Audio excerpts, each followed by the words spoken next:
Okay, we made it. Hello, welcome everybody. Hopefully, double check everything's working. Yes, microphones. We got backup audios just in case. Cool. All right, welcome everybody to the stream. We got a couple things planned for the day so far. I want to go over our video that we've got playing over in the right hand corner. I want to do that first thing.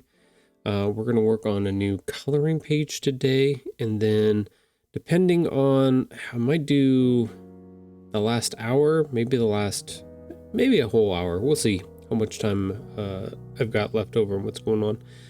But then we're going to go look at Kidlit Art Thursday.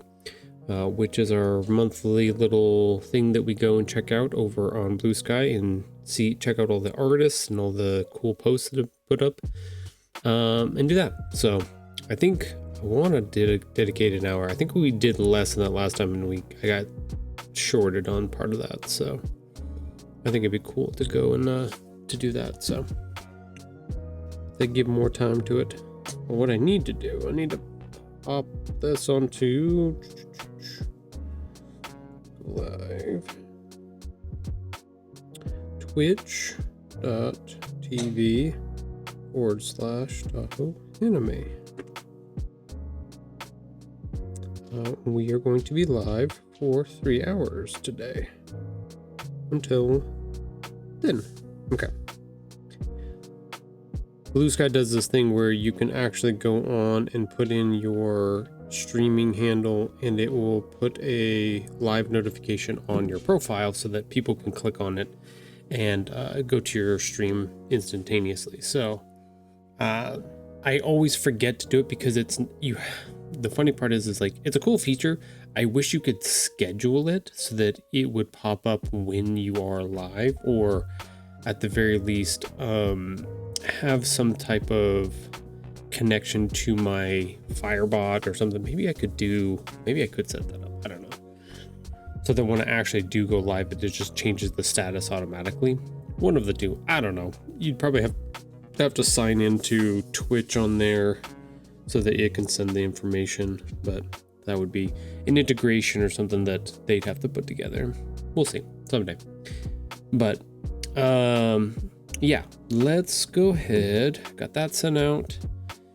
Let's go ahead and do our weekly video here, since we just restarted it. Perfect. All right, let's get the title up there. This week says Stitch Tales book series. So if you were here at the beginning of the episode, you may have already seen all of the information in here, but I figured I'd go through and talk about it and give you a little perspective, background information about all the things that are going on with this.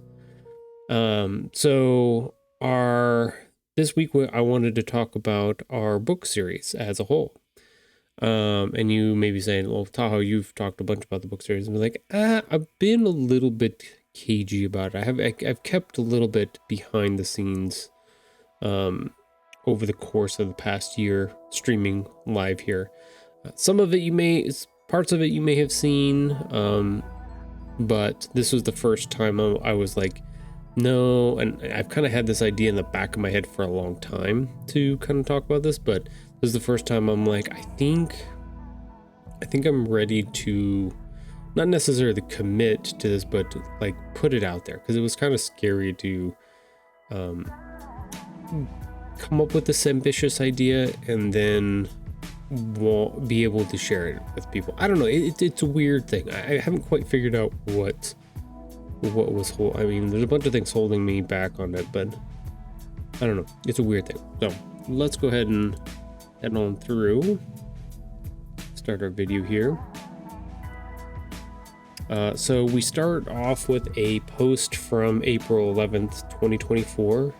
This is the first book in my Stitch Tales series, officially available for purchase. With that being said, some work still needs to be done on the promotion of book 1, but plans for the rest of the series are already underway. Book 2 and 3 are in the beginning stages of being written, and I'm hoping to have more information to share about them closer towards the end of this year. So that one, that post wasn't like super informative about, but it did, you know, like 2 and 3 were coming, so it was saying like, yeah, I've got ideas for things that are coming in the future. And then if you look down at the bottom, that is my little organization chart down there, and I kind of gave a little hint that yes, 2 and 3 were in the works, but there were more, possibly 4 and 5 were also on the list there as well.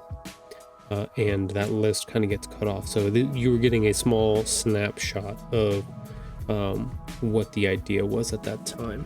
Nothing confirmed, nothing crazy, just beginning parts of that. And that was year 1, so that was after book 1. This one says, for the past 2 years, we've been working hard and laying the groundwork for our Stitch Tales book series. So, kind of indicating that what we were talking about on that last post. So then February 17th, 2025, it says, so what does this mean for the rest of the Stitch Tales series? So this post was talking about book 1, book 2, and that 2 was on its way. And things were happening, what was going on in the story and stuff like that. But what does that mean for the future? And it says, the plan is to tell a longer connected story, much like anime and manga do. So, gave a little example. This is my little mini bookshelf here. See our little Gundam series with their 1, 2, 3. Which one do I have? 4? I don't remember.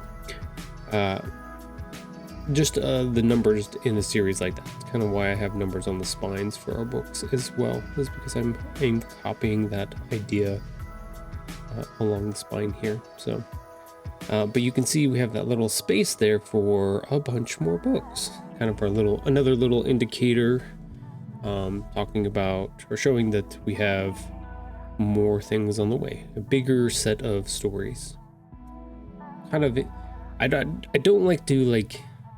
You guess you can call them secrets, but or hints or whatever it is. But yeah, one of those things. I plan to make another video soon sharing how many books are in the series and what to expect in each one. So again, like talking about, this is kind of what I want to do. I kind of had an expectation that I would talk about it a little bit sooner, but not like too crazy soon. It's been a year, almost a year and a half now since this video came out, so it's been a little bit of time. If you've read through the descriptions in my videos, I may have put more information in those descriptions, kind of like a mini blog post talking about some of these stuff, or hinting at some of the stuff, not really putting too much out there at that time.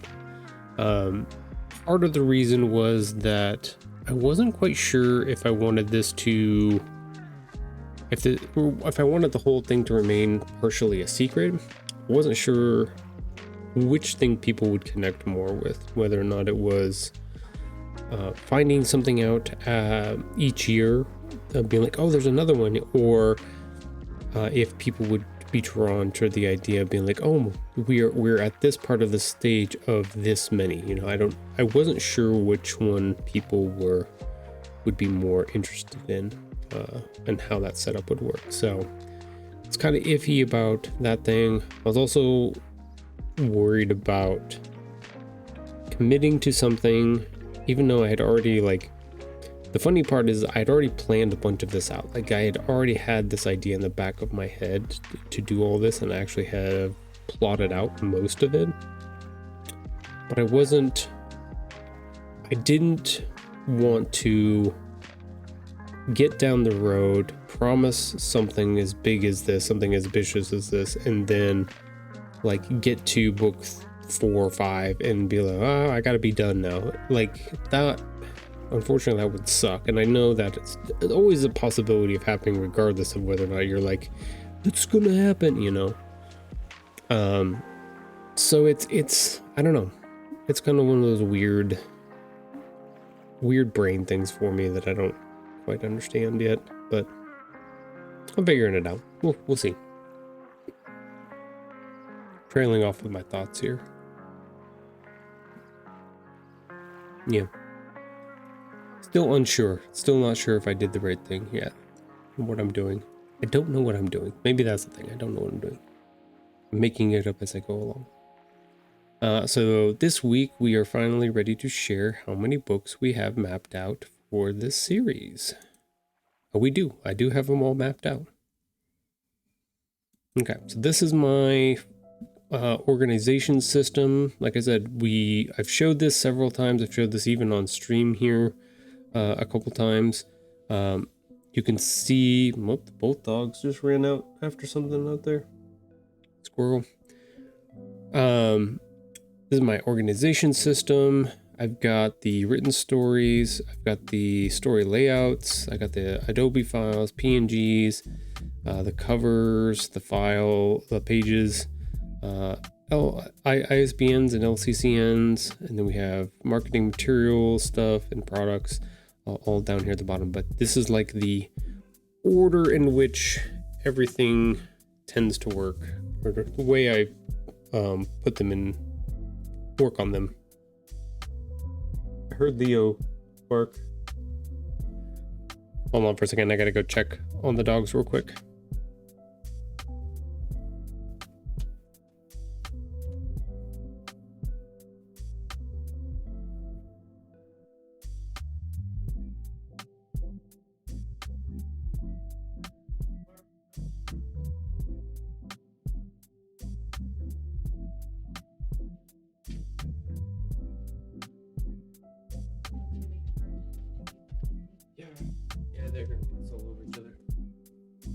Okay, I have returned. Sorry.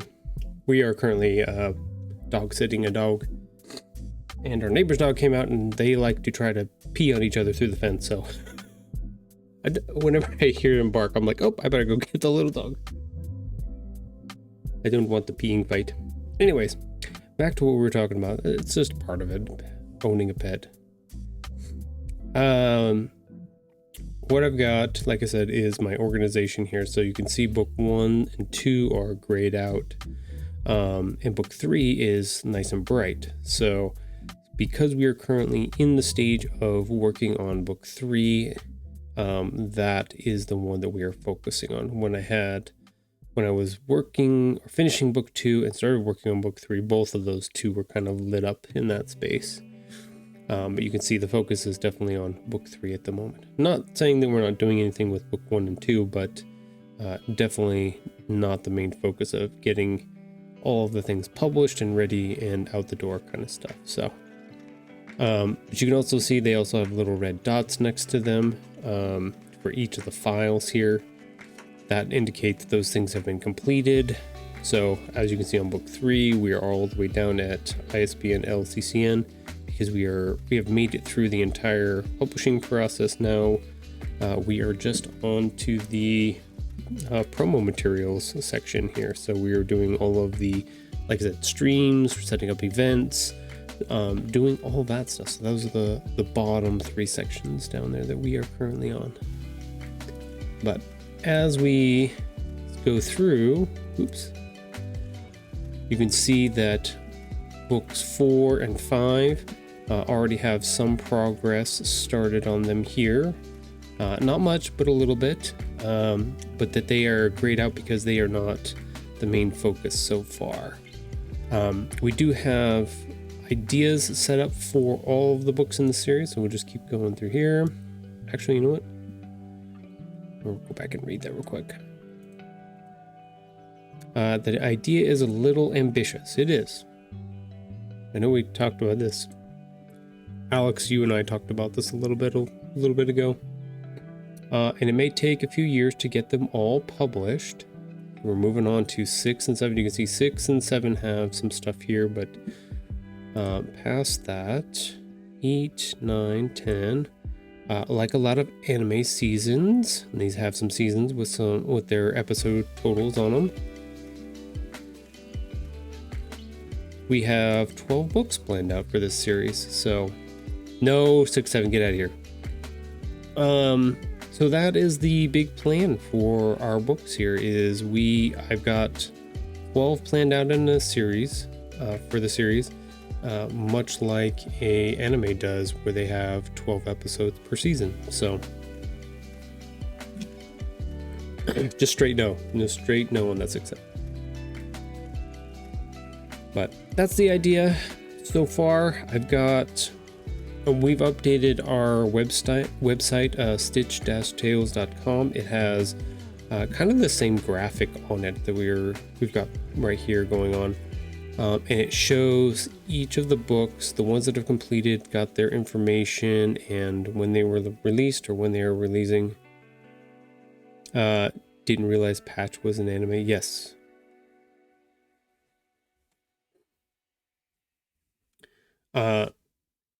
And where the process is on these other books so far. So each one has its own number and stuff. Like I said, I've got tentatively, I don't think I would have put out that there are 12 if I didn't have a solid idea of what each one is going to be about. I know I've got stories written for 4 and 5. Actually, I think I have stories written for all the way to 7 right now. I just haven't converted them over to my PDF in my folder yet.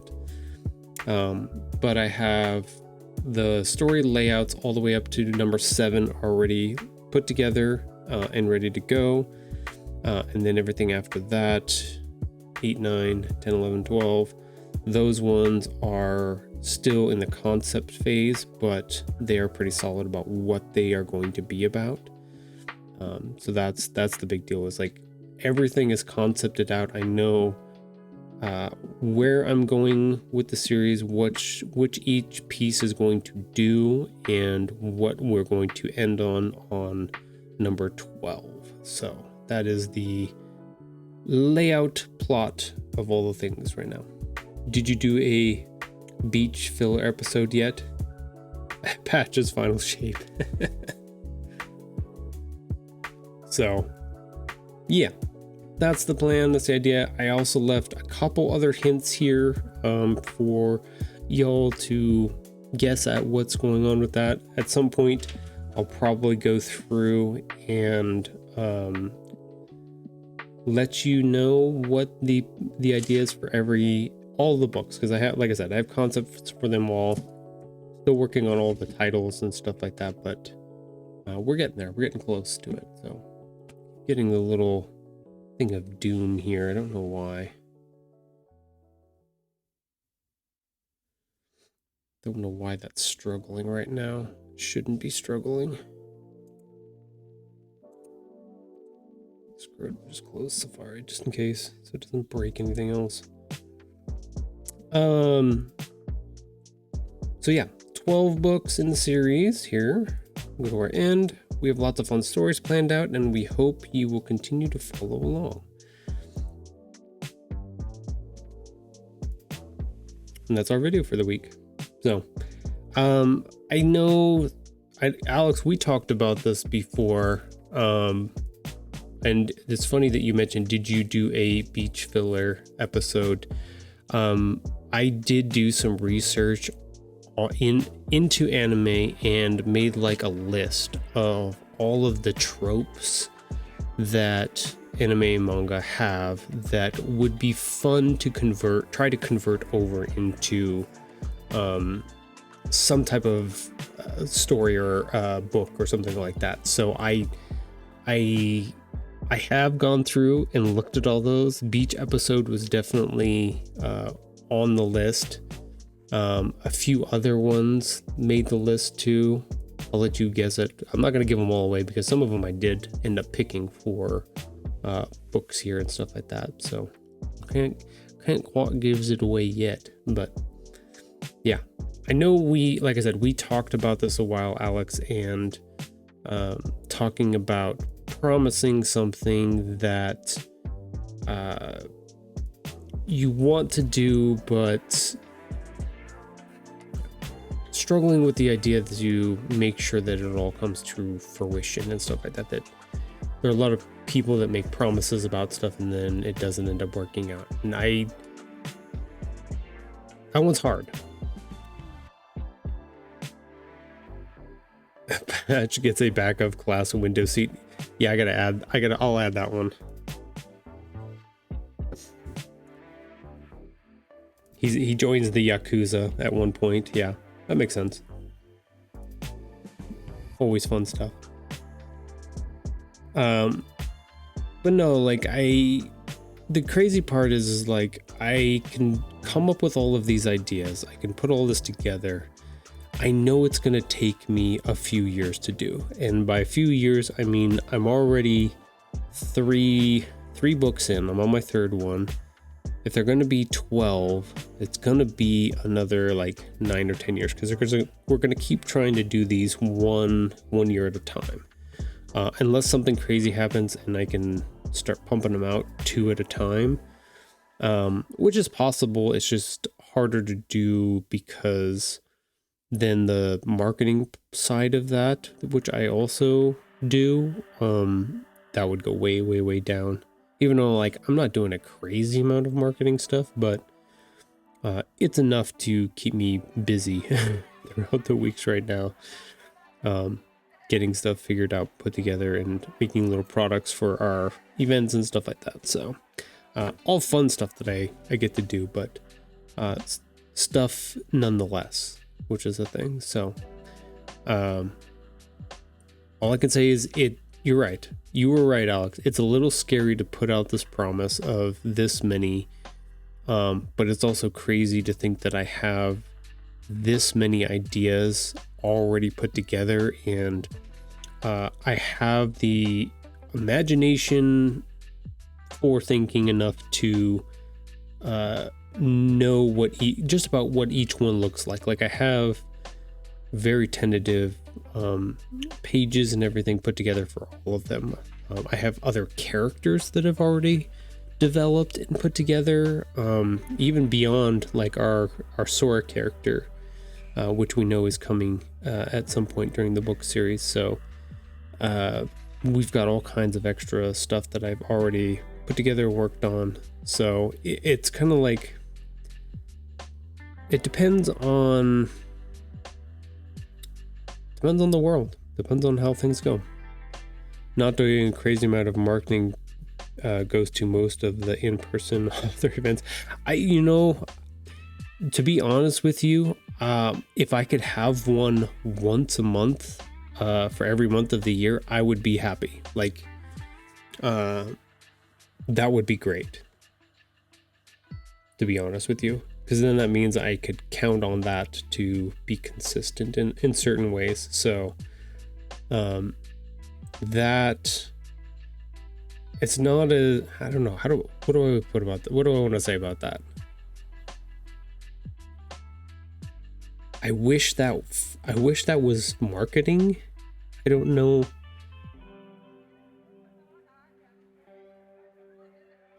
I always see like marketing as this big push to get stuff into the most, or show your stuff off to the most eyeballs humanly possible. That's why like Meta ads and Facebook ads, and which are the same thing.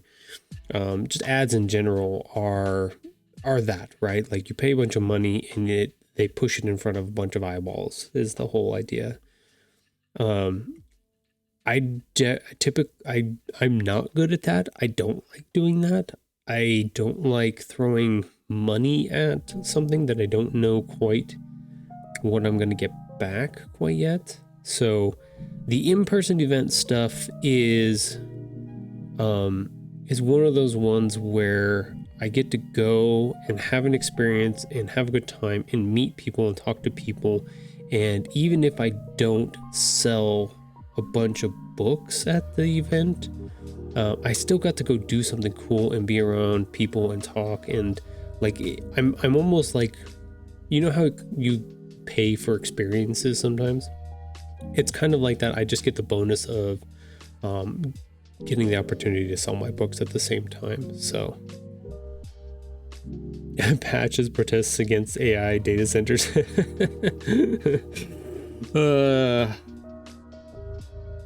We could do side stories. Do you want to get hired on as a side story writer, Alex? You just give me all of the the side story ideas. You know what? For every reel that you send me on Instagram, you have to send me an idea for let's do like a mini comic, maybe even like a single frame of something. And it, like you said, it could be patches protesting AI data centers, and it's just a single frame of something like that. But there you go. Well, let's do that. We're incentivizing the memes. Can I claim a reel as an idea? Well, you have to give me an explanation of what it is, though, too. Like, I may not be able to discern if you just send me weird stuff. I'm trying to hijack your reels, but like patch notes. That's great. I love it. Actually, I like that idea really a lot. Write that note. I'm gonna write that down. But they're gonna be called patches notes. So it's gonna be plural. Patches notes. And it's just gonna be him writing notes about stuff. See, look at that. Stealing ideas already. You get credit for that one. I'm cool with that. I think it's dearest family. This is your beloved animal Patch. Here with another note for you about the life that I live here in the house. Something like that.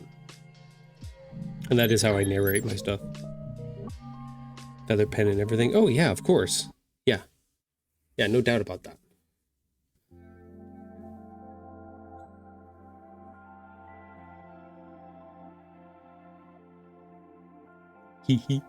Did you say, I remember us talking, did you say you had you have Friday off? Do you have today off? Or are you working today?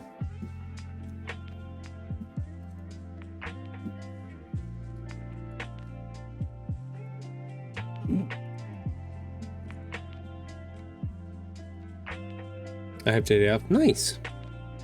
Well, I'm glad you have the day off. Thank you for spending it with me for a little bit. Speaking of which, we're actually going to go through and work on a new coloring page today, is the idea. And we do have to add Patch to it because he does not have, I think he needs to have, maybe it's the two characters together. Maybe they might be doing something together today, is the idea. Maybe I'll do it separate. Maybe, should he get his own? Did he get it? Oh, Dreamer's already asleep. She's doing her early nap today. Let's see. I don't want to go here. Here. We're gonna need this one.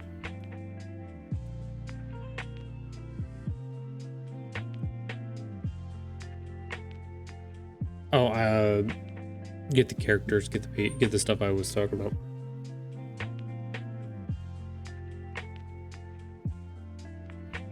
Okay, so don't want dogs. Even though every time we print these, they disappear. Hello, daughter. What's up? Sup? Sup? Ugh. See what you're doing? Just checking on me. Is there an Alex? There's an Alex. Did you want to say hi? Hi, Alex.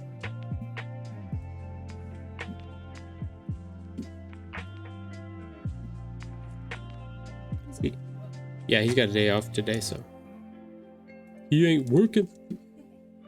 Work. Look at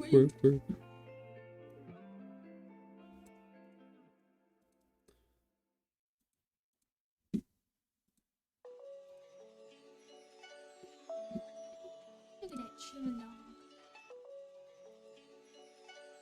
Yeah, the other one's in here because he was out there fighting with the other dogs through the fence. Something hard? And I say that, I mean like they were trying to pee on each other.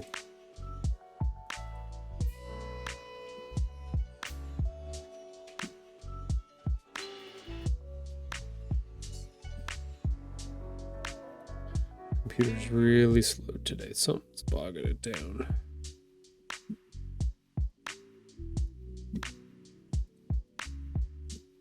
It's arguing. It really is. It's protesting having to do the things, which I don't particularly like, but it's fine. I mean, it's not fine, but it's fine. It's not fine, but it's fine. Exactly. It makes no sense. Alex waved with a strange lady. I don't know why. That was his thing. Sony getting clowned on is really funny. Yeah, I saw that post from Domino's and I had to send that to you instantly. I was like, he's probably already seen it. Oh, even KFC got involved? Dang.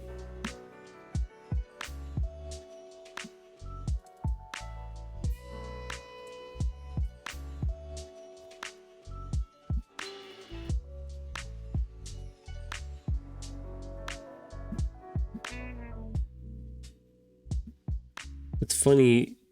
Oh yeah, I was talking to Dreamer about it last night because something had popped up and started telling her what was going on with that. And I was explaining it to her the best I could, and she's like, oh, kind of like when they stopped making CDs. And I'm like, well, technically they haven't really stopped making CDs or DVDs, but yet they kind of have. And oh yeah, it's kind of similar to a lot of those legacy media stuff like that, like records and everything else. At some point they just stopped making them, moved to the next whatever. The next piece of it. I think the hard part is like, no, because like CDs that music moved to digital as well. The other legacy media stuff like records moved to 8-track, moved to cassette tapes, moved to CD. Like you still had some physical thing to, even though the technology changed, you still had purchasability with those physical things. But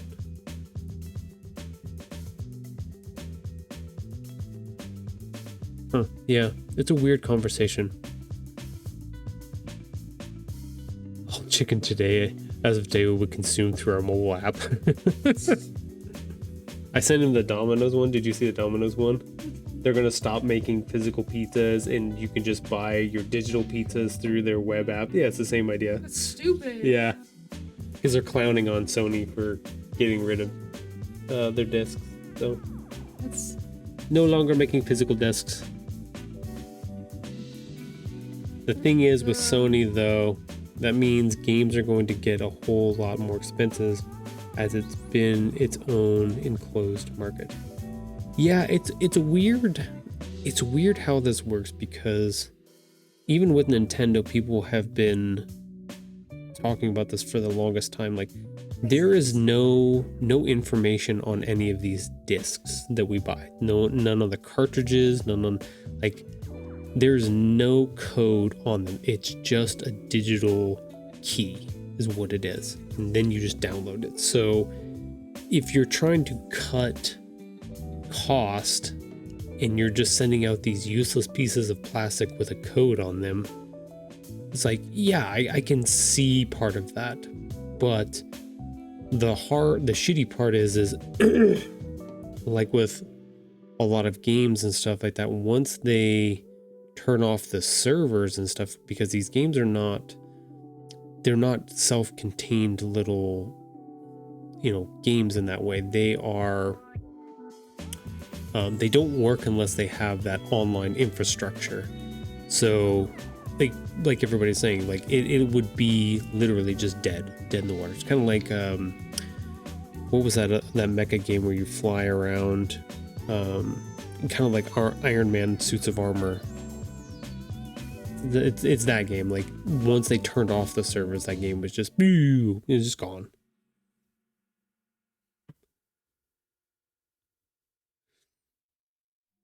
Or they can take them away, or they can there's a whole bunch of weird stuff that has to do with that. Sony also has a habit of ripping digital things out of your library, even if you purchased it. Yeah, that's the other thing, is like there are questions about what is it that you actually own in this sphere. Do we actually own anything? Are we just renting everything? How does this work?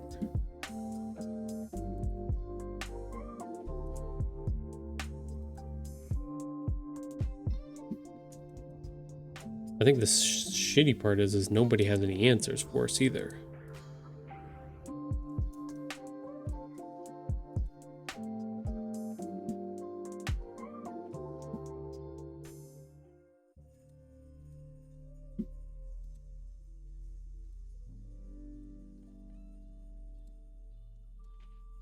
We're in a weird time, Alex. We're in a weird time.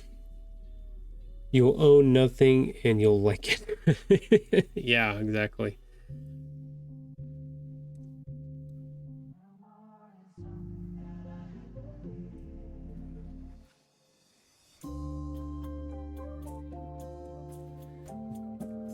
You'll like it and you won't pitch a fit about it. Right? No fits for you. I hate this timeline.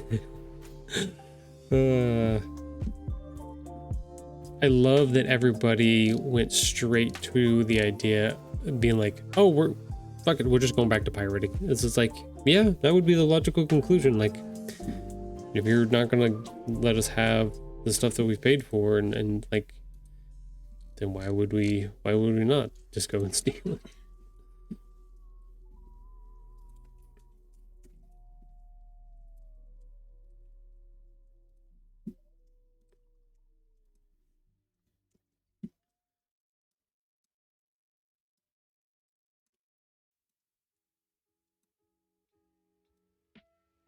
I don't know. There's a lot of weird conversations that need to be had about all that stuff. I just don't know when they're gonna get to it. I'll complain the whole time. I already started vinyl again. Might do CDs and DVDs too. Oh, I'm glad I kept mine. Almost donated to them and donated them all. It's weird. I saw there's a librarian that I followed that I actually worked at the branch in Las Vegas. Sent him actually a couple of my books he put in his collection, and he was talking about that they actually used to I'll say rent out, but you can go check out video games at the library too. Like, you can go get CDs, DVDs, all kinds of stuff like that, legacy media things at libraries. So if they move to that all digital sphere, are they going to open up a marketplace where then these libraries and stuff like that have access to be able to check out those games and stuff like that? Or is it just like, I don't know, there's a bunch of weird questions. Low income families and stuff like that, buying old consoles and 50 games at a swap meet or a garage sale or whatever like that, and then that being their entertainment for the longest time. Like, I don't know what. Is it just going to change the culture? It gets above my pay grade. I doubt it.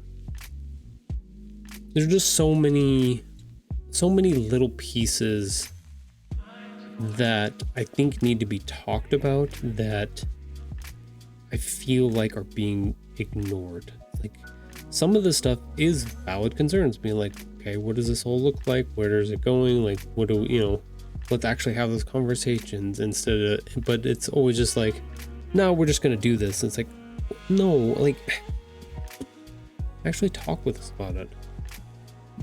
What scares me is that Xbox hasn't put out a statement yet. Well, but they've already tried this before. They tried this when they tried to make the console only playable online. So it's very similar. It's a very similar idea.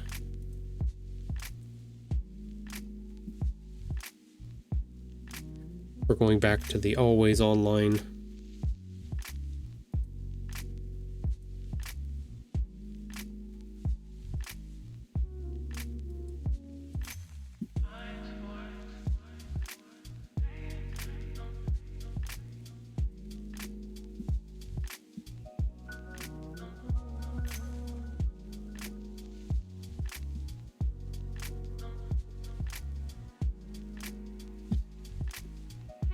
I mean, that's more or less the case now. Most games need an internet connection to even play. Yeah, it's that same idea, right? Like, they're just digital codes. They're not even...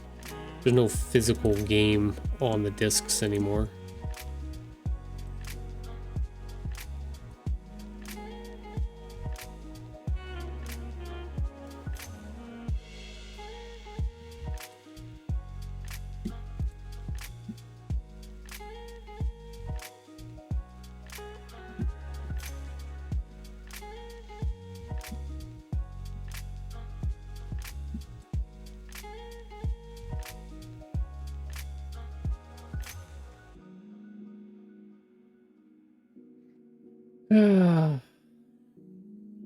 Feels like you said, feels like the worst timeline. Don't understand it.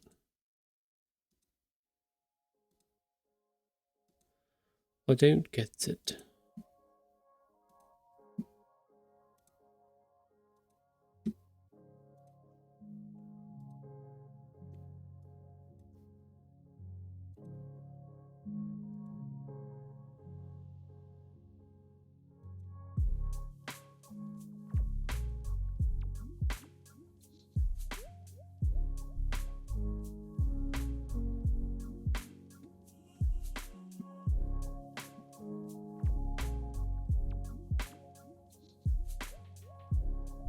Feels like a lot of diminishing returns in the world happening right now.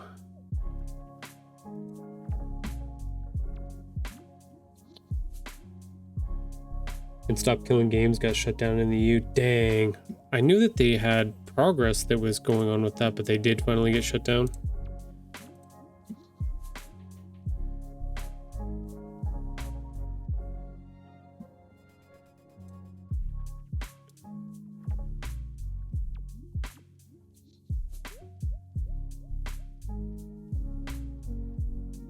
There's returns.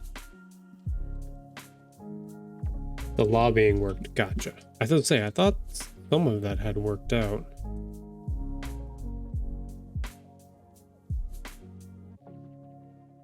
From the other side.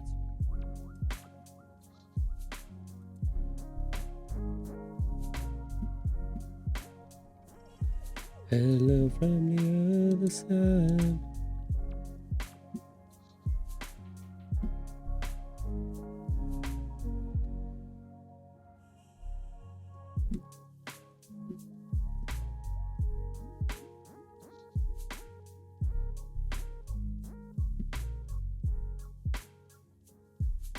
Wonder if I should combine these.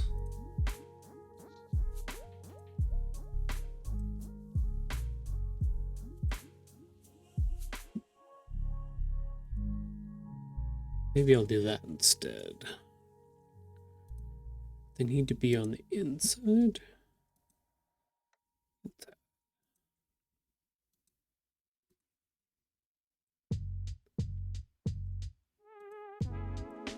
Yeah, that'll work better. I'll be back in a few getting food. Yeah, sounds good. Thank you, Alex. Oh, I want to know what he's gonna eat. You want to know what he's going to get? Yeah. All right. Well, hopefully when he comes back, he'll let us know what he got. Hopefully.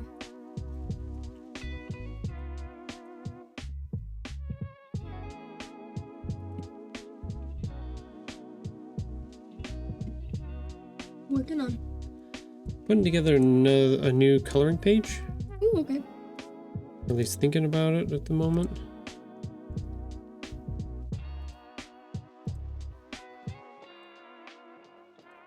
I'm gonna throw my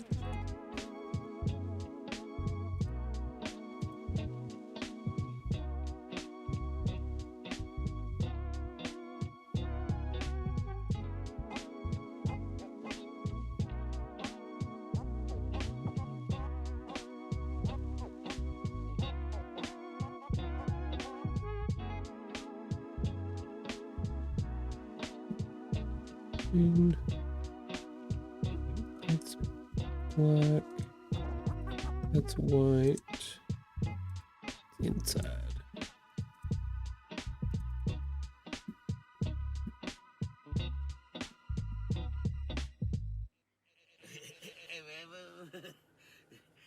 Question is, do I leave all of those pieces black?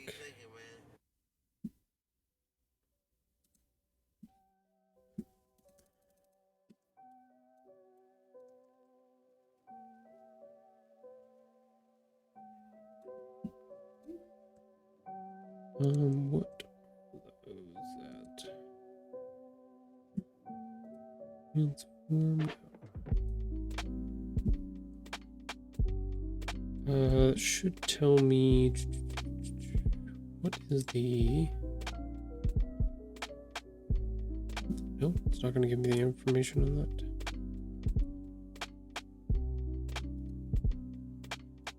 Properties.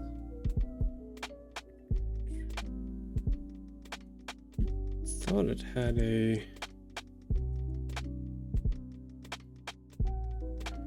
Let's go 0.01 for these.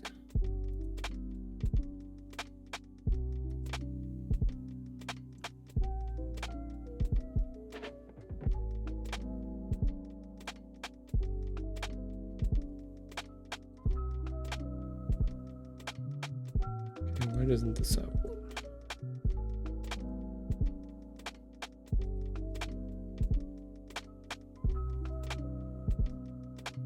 There are 2 points there. I'm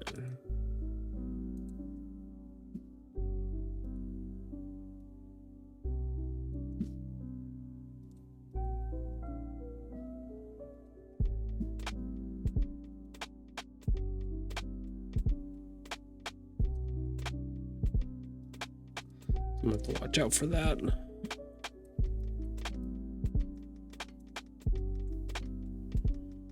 Probably be several of them that are that way.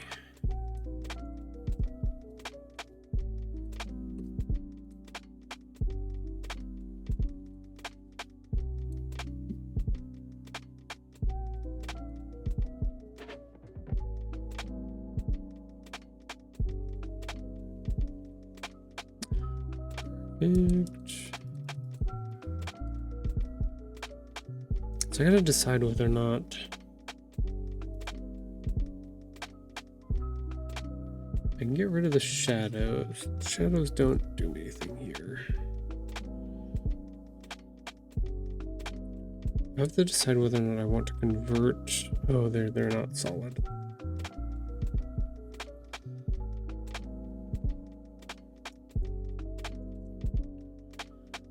If I want to convert these to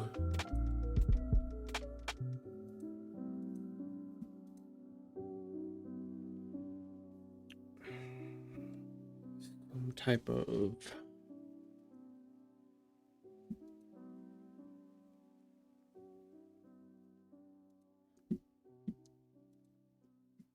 might have to change them all to make them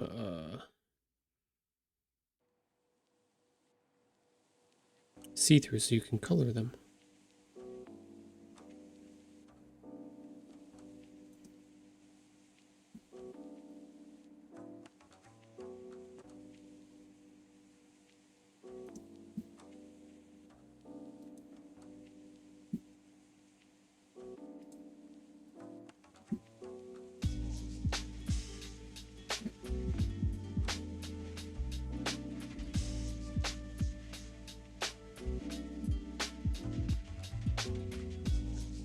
Something like this.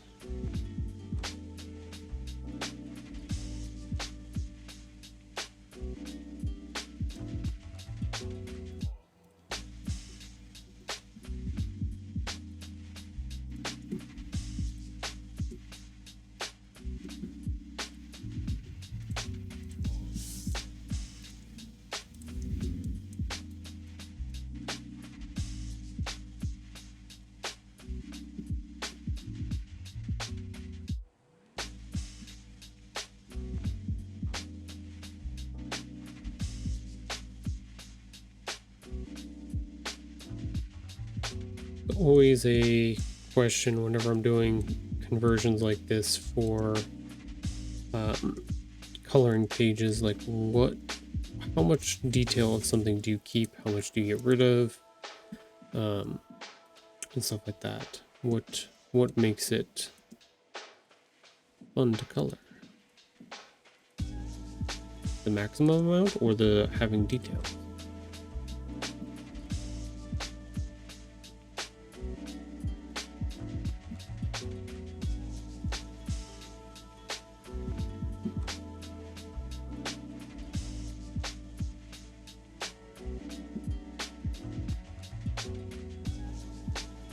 This one, swap, white, inside.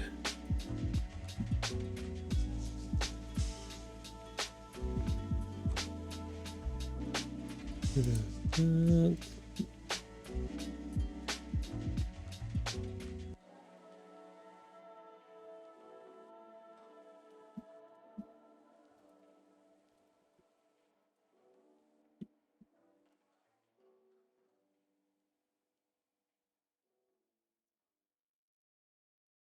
Cool.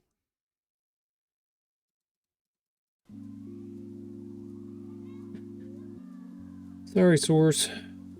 We don't do the AI viewers here. My bad. I say my bad. Your bad. Sorry, my friend.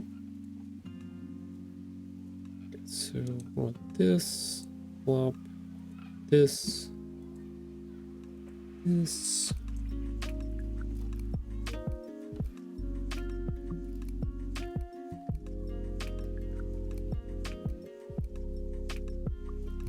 Yeah, something like that. We'll get our character in here shortly.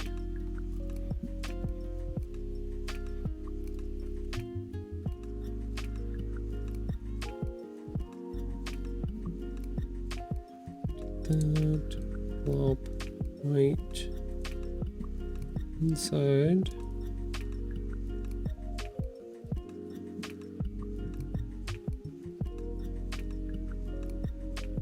One.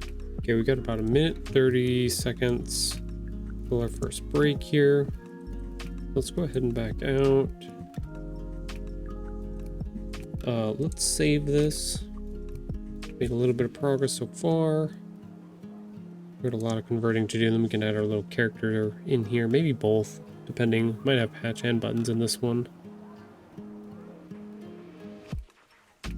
Yeah, we'll see. Maybe some elements from the house in the background as well. We'll deck it out. We'll give it some good stuff to do. But let's go ahead. I'll swap over to our assistant cam since we have about a minute before our first ad break here. She's just chilling outside, hanging out on the deck. We do have a special guest today, but he is an inside dog and refused to be outside anymore. So he's currently passed out on our couch right now. So it's fine. He may or may not show up on the camera at one of our break times at some point. And then if he does, we'll get to show you the little character that we made for him. Yeah, you may have seen it last week if you saw our stream, but yeah, we'll talk about it. We'll get there if worst case, if it comes up. So a little rusty dog. All right, peoples, we got about 13 seconds. So I'm going to go grab something to drink real quick, and then we'll do our ads, and then when we come back, we'll keep going. Keep working on our coloring page. So stick around. We'll be right back.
All right.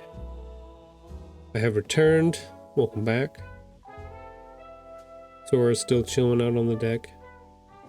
Our other little dog is not out there. Still, actually, he was just snoring on the couch, so I don't think he's going anywhere. We're dog sitting. We got an extra dog in the house. Sora likes him, but she would love if he would play with her, but he just rolls over and just doesn't. He's just like, he's just a little dog. He's not very fun. He's not as interesting. She wants to wrestle. She wants to, I think what she really wants, she wants a roughhouse, is what it is. And little dogs have a hard time roughhousing with her because they're little.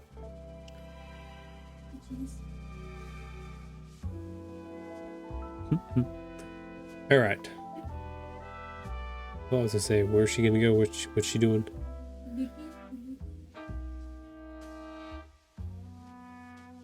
Mouse is really. You know what's funny about that deck that we rebuilt? We can definitely see how much pollen rolls through our area because you can see it on the deck way more now. Yeah, it's kind of crazy. What's she gonna do? I don't know what she's gonna do.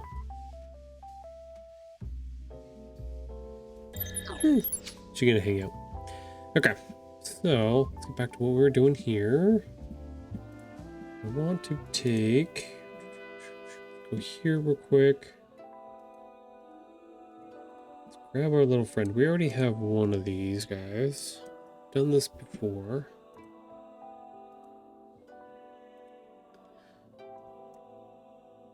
Actually, we don't want it on this layer. We want it on a new layer.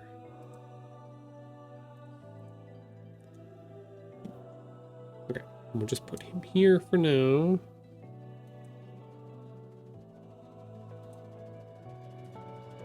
Reason I pulled that as well. Okay, there we go.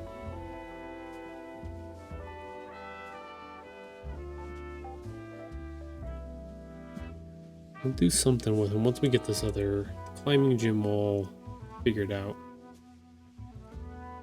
Converted over.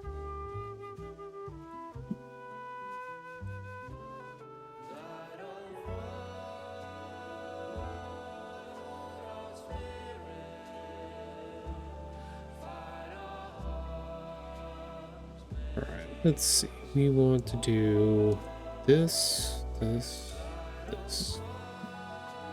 Up to inside.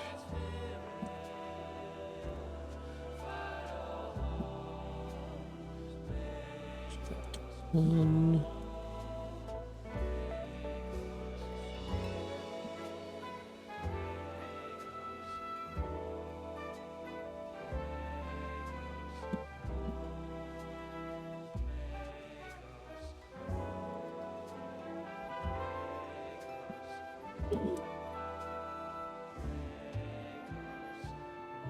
Alrighty.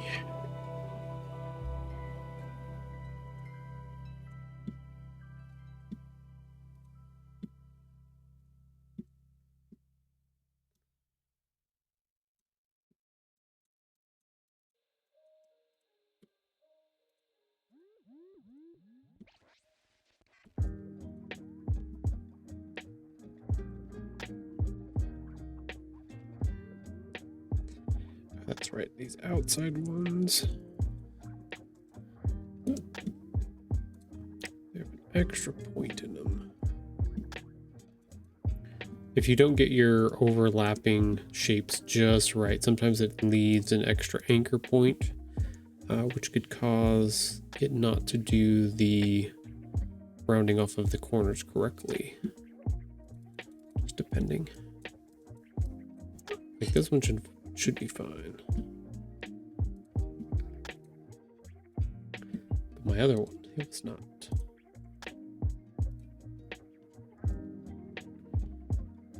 It's 0.1. Okay. Okay, so now I need to make a decision. I've got all these poles. Do I want to that one? Get Get rid of this extra stuff. Don't need that one.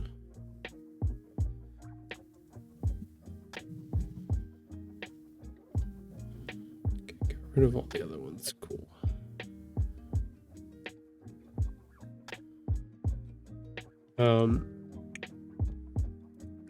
Might have to place the character first.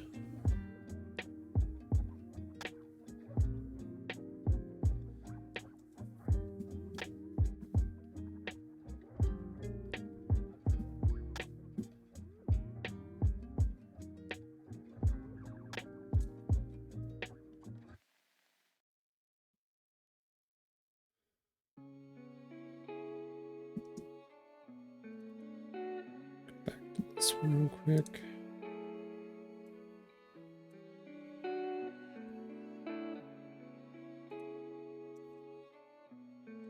Copy. Save that. There. Paste.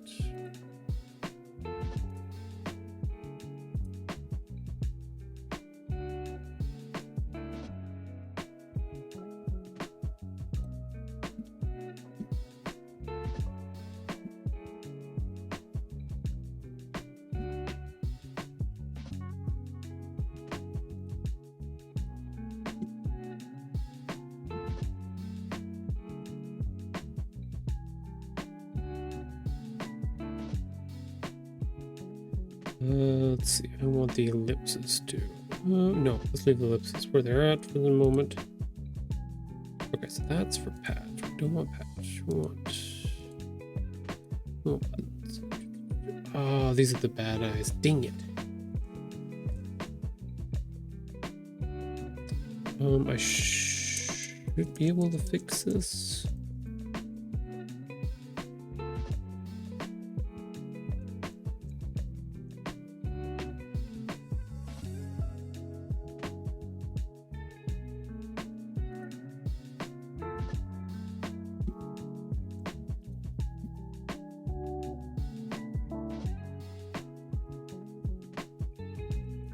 Yeah, let's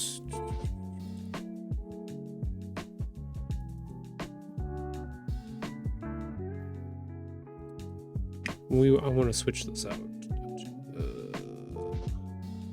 Okay, so we want him being like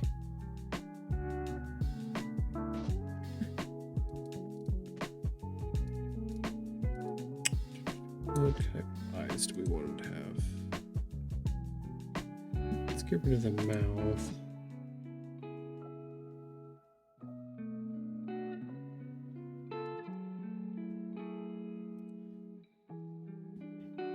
Okay, so we got that'll give us kind of the feel we want.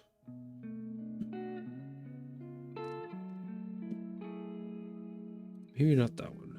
Maybe, yeah, there we go. That one.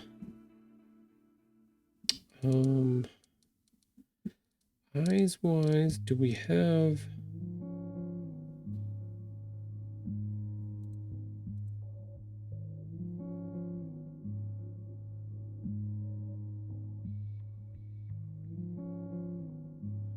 Could do something like that. Let's go ahead and pull that. Select all. Copy.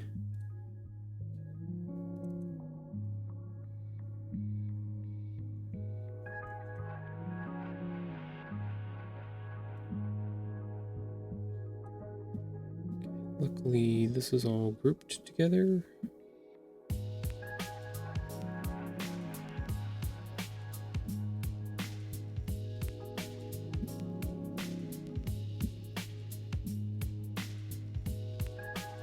Let's group that within the group. There we go. Come on.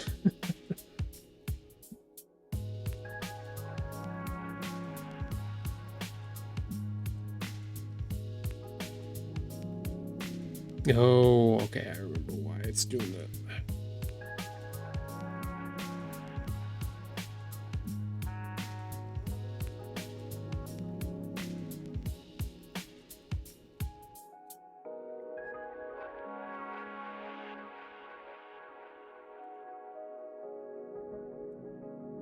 Ooh, almost got that perfect.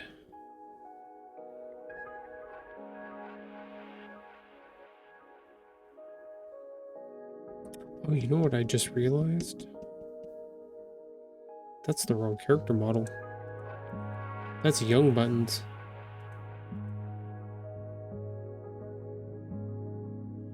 Ooh.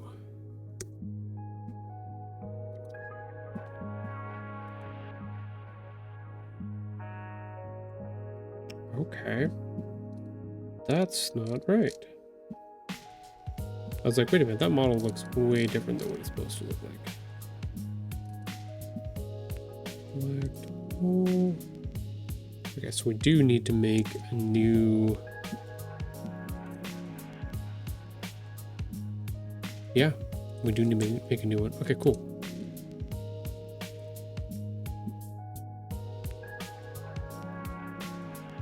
I'm glad I caught that. I was gonna mess that up.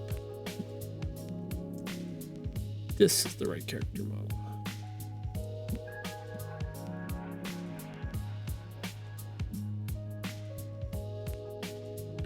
Okay, so we're going to have to make them relative in size. So let's pull this to the front for the moment. Buttons is gonna be...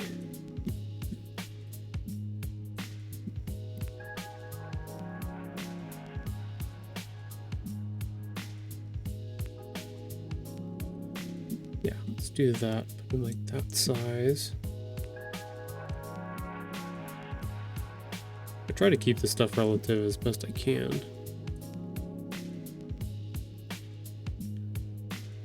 So you do go from there up to about his whiskers. That's how big you are.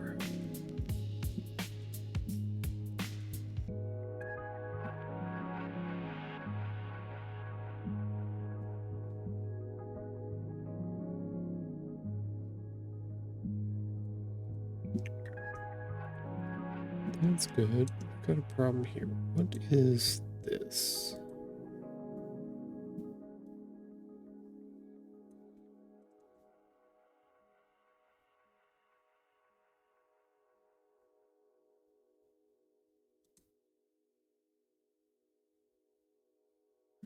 Why is there a white line back there?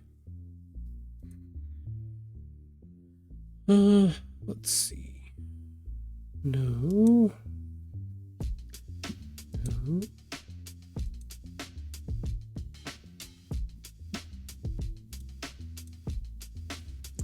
It's not that one.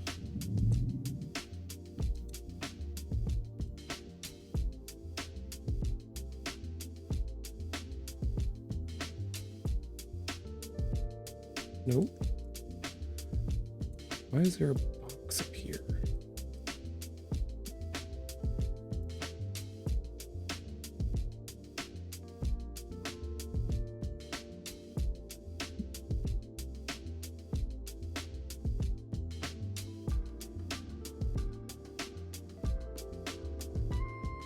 Why can't I grab this? Is there not a box there? That must be crazy.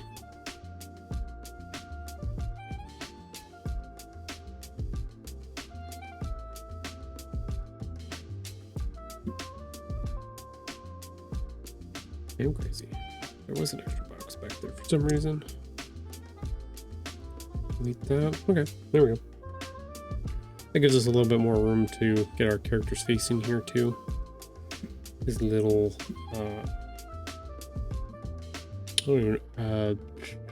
devious face, I guess.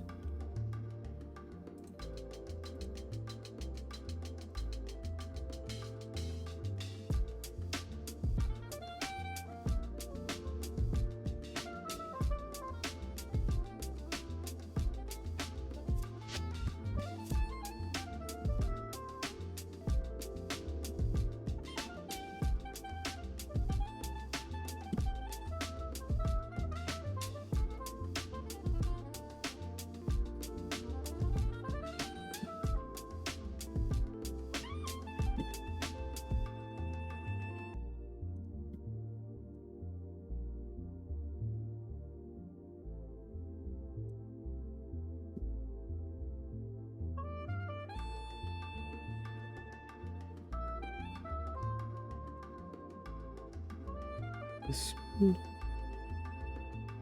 This one.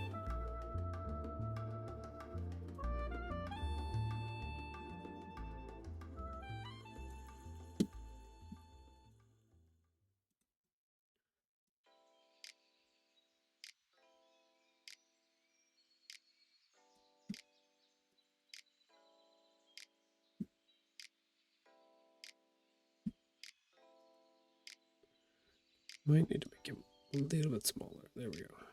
We can fudge it just a little bit. Not a lot of it, but a little bit.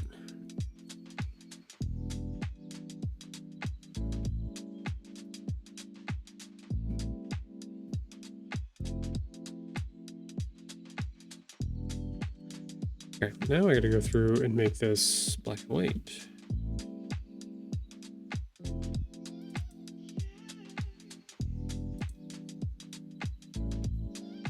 Okay, so that's all good. That's good.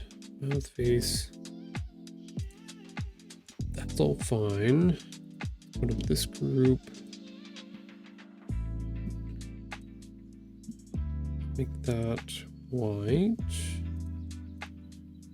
Those two white.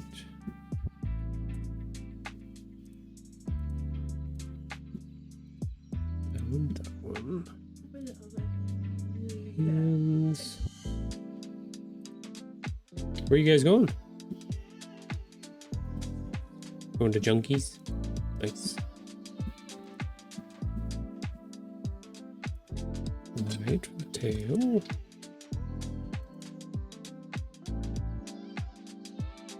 There we go.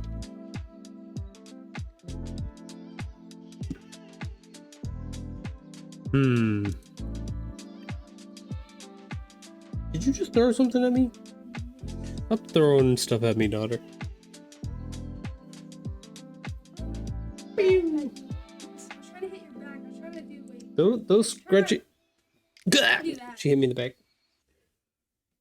Scrunchies do not have enough elasticity to do real good flings, unfortunately. No. You kind of have to give them one of these at the same time. You gotta flick it. Ah, she hit me again.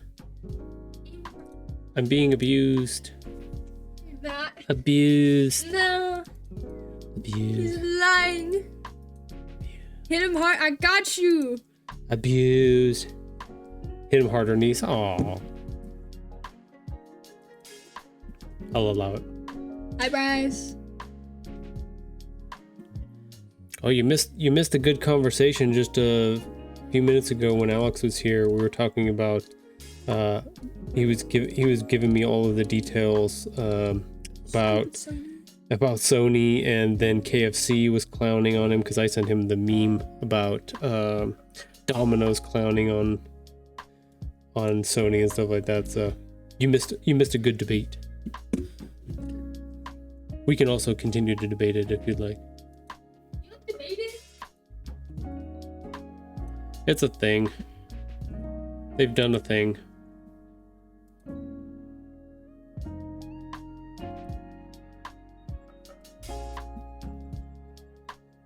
The KFC response was legendary. Yeah, the Domino's one hit first because everybody was flipping out about it, and then the KFC one.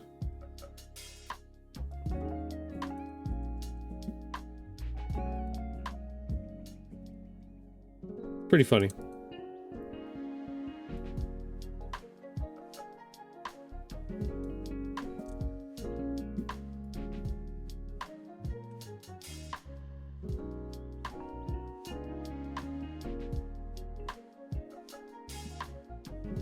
It's all BS. Sony's going to get Xbox emboldened to do it. The Nintendo will eventually follow suit as well. Yeah, it's a weird space. We were talking about it and talking about legacy media, talking about records and CDs and cassette tapes and things like that, that at some point those old technologies faded away and then something new took over in its place. But the weird part is that for those generations, like from records to 8-track, you were replacing a physical media with a physical media. So you technically were having to rebuy the same thing again, but in the new technology. And then from 8-track to cassette player, and from cassette player to CD. And then after CD, then it swapped to digital. So are we on a similar path as those medias? Are we following the same trend trajectory as most other physical things in our world that eventually turn into digital in that way? But we also can't ignore the social impact of all of those things too. I was talking about libraries not having access to, they still do CDs and DVDs and stuff like that, but I didn't realize they also did video games too, that you can go check out video games at libraries as well. Some libraries, not all, but some. So it's going to be interesting to see what the debate looks like and how that's all going to... I was telling Alex, I was like, we're in a weird fucking time. Like, I told Dreamer about this maybe even a couple years ago. I was like, I feel like we're reaching the age of a transition that everything is being shooken up or is ready to be shooken up. And hopefully we will come out of the other side of this and it'll be like a really cool golden age of new cool stuff. But it feels shitty when you're in the middle of it. Don't feel good. Libraries, GameFly, and every storefront is about to be screwed. Like, they may float a little bit with previous gen games and stuff, but those are going to eventually go away. Yeah. So then the question is like, do we start building digital libraries? You know what I mean? Like, I know a lot of libraries already have like books on tape. They have audio, access to audio books, digital audio books and stuff like that. Like, your library card gets you a lot of resources online as well, which is interesting. But at the same time, for people who don't have internet or can't afford to have internet, that's the crux of the system, right? Like, it'd be great. Oh yeah, we could all go to these digital libraries and then have access to everything. But if you don't have the money to be able to get to those digital libraries, then it doesn't mean a lick of shit. So I don't know. It's weird. It's a weird debate.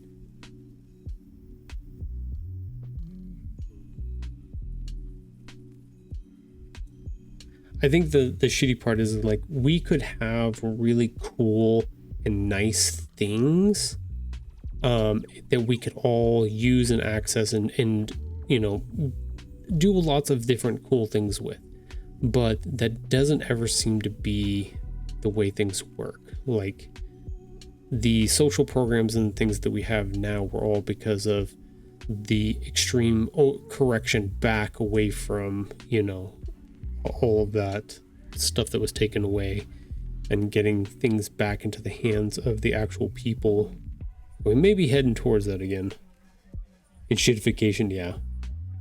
I had so many professors in the entertainment business tell me physical media was dead, especially vinyl, and how the vinyl trend specifically was going to fade. It's now an almost $20 billion industry worldwide. Well, and that's the interesting thing, and we talked about that with Vern when she was here about photography and photo studios and things like that. Like, when I was in college, we had the only color printing studio on a college campus or something like that. Like, we had the last one. So we were the only ones who could process color film, and they would actually teach you how to do the formatting and everything else like that for it. And like, finding a shop or a studio that had actual film for those things and everything like that was really, really hard. It's way better now, but it also, the novelty of that took way off. Like, it still has a place in a lot of artistic expression and things like that. So it's weird. Like, it's interesting that I think it was like on Game Boy, they came out with their first brand new Game Boy cartridge in the past like 30 years. Somebody finally produced the first one in that time. So like the ability to do all of this stuff is out there. It's just whether or not people have the capital and the money to be able to go and do it them for themselves. Don't get me wrong, I love digital photography for the convenience, but film was special. I'm glad some people are trying to keep it alive. No, that's the thing, is like, digital can do a lot of things, but there are certain things that you can only do on a old school lens film camera. There are certain effects and things like that that you can only capture using that type of thing. It's just the way it works.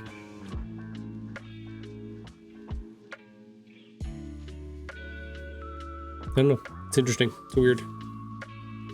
I don't know, Bobby.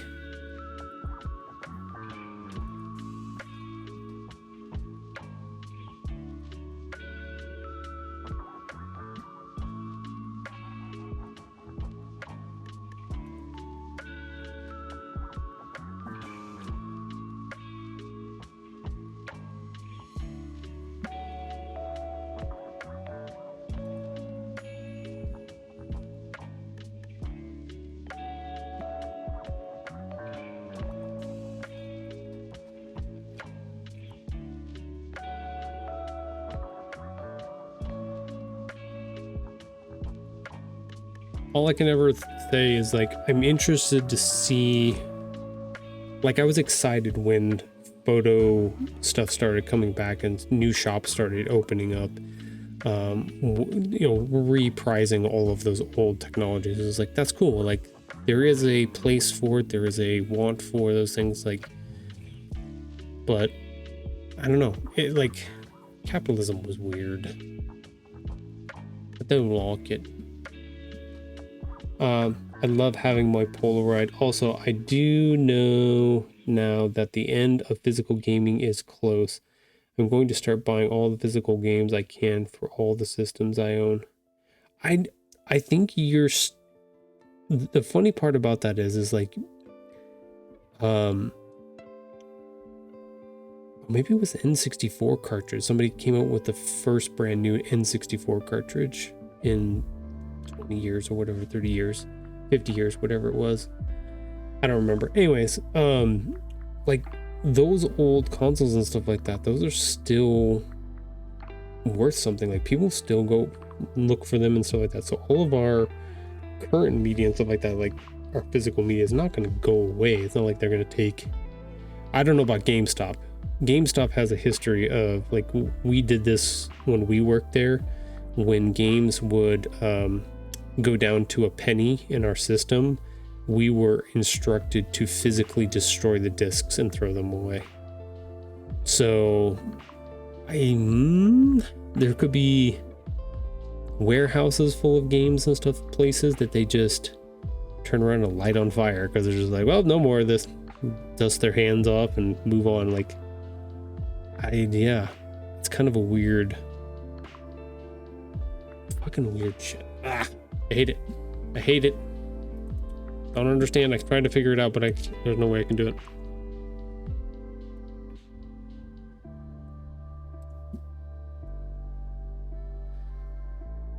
I'll leave that to somebody smarter than me, like you.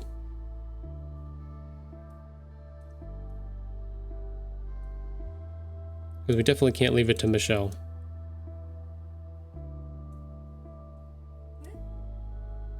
Got her. She wasn't paying attention. Got her.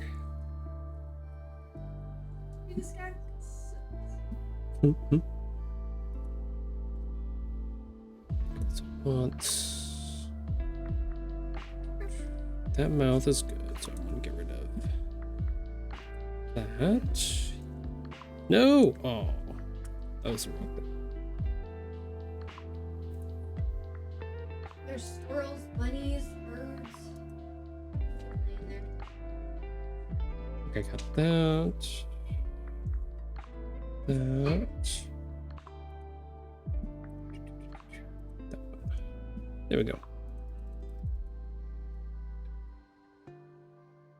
I saw an SNES one a while back, and I think I remember the Game Boy one too. The problem is, even if it doesn't go away, they become more scarce with collectors, damage/breaking, and people storing them away without thinking about their value. Yeah, that's the question that I have then is, you're just talking about time, right?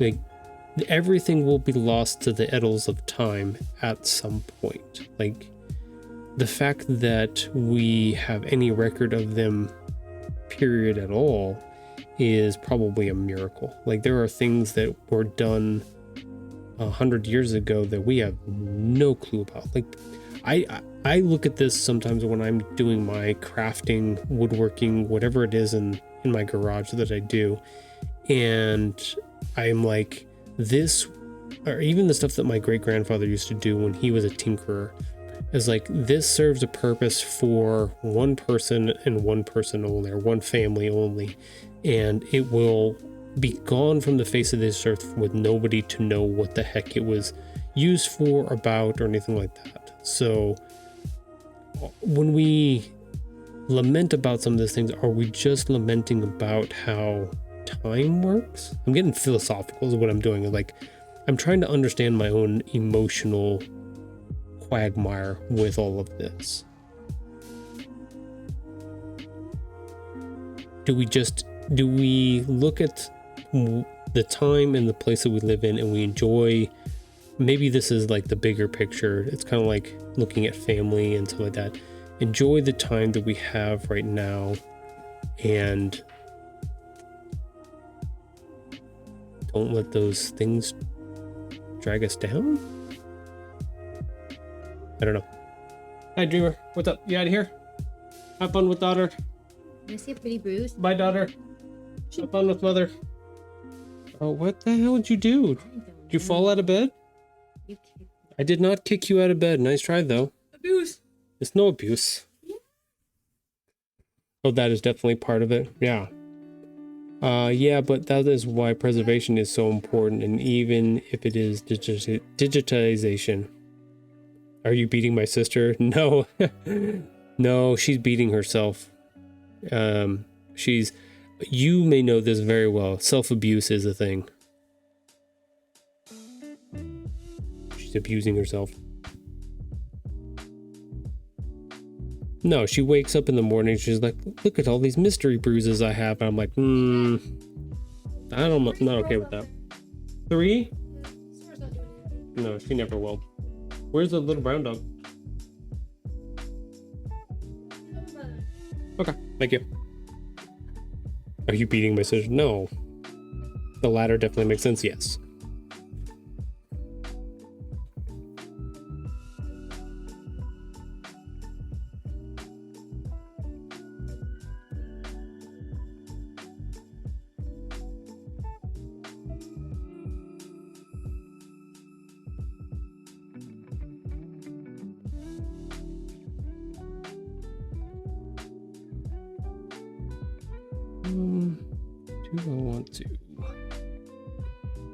I gotta bounce. Have a good day, man. Yeah, thanks for dropping by.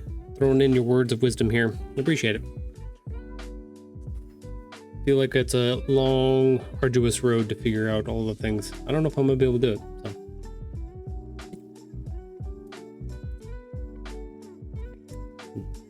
But I'm not gonna stop trying. Okay, so what if I did this? But I put him. Okay, how do I?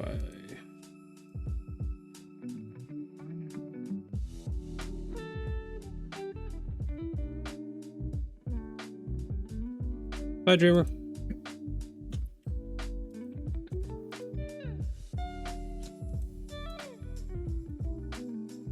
What's that one? It's that one. Which one? There was a way. Oh yeah, I can do. Can I do this? No.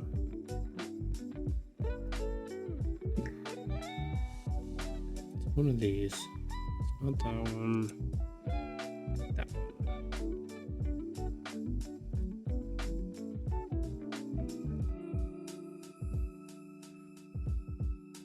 Okay, that's good.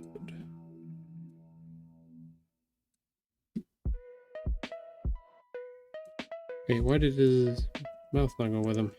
No! Keep your mouth with you.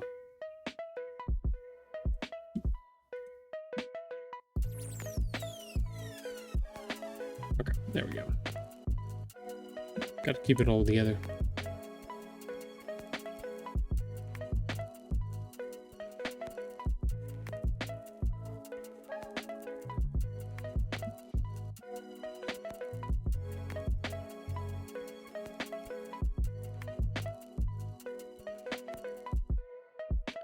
Something like this. Maybe we'll put some of the toys in here too to give it a little something extra. Can we make this? Can we make this bigger?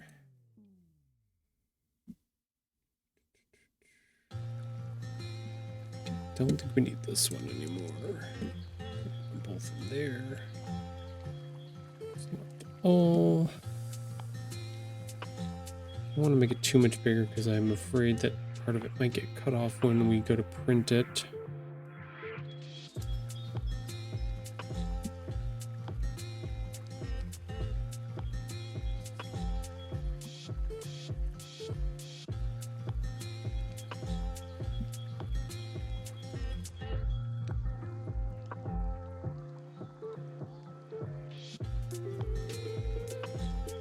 This here, it's just the tail.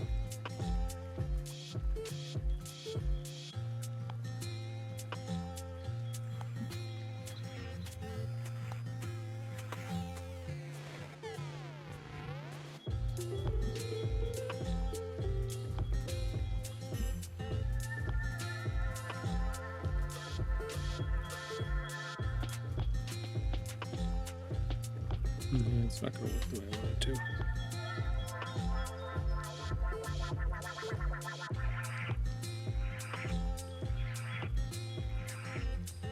Okay, so got buttons here.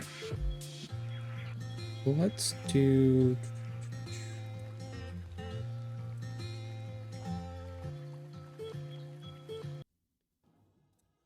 Don't need those open. This one.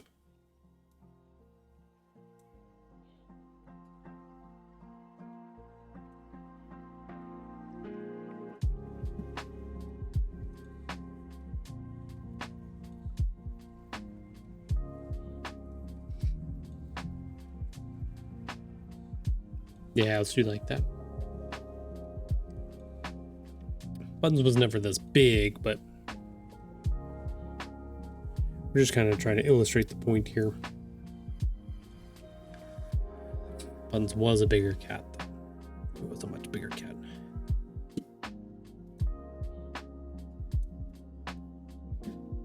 Go here. Let's find this hand. Move it. Move it there.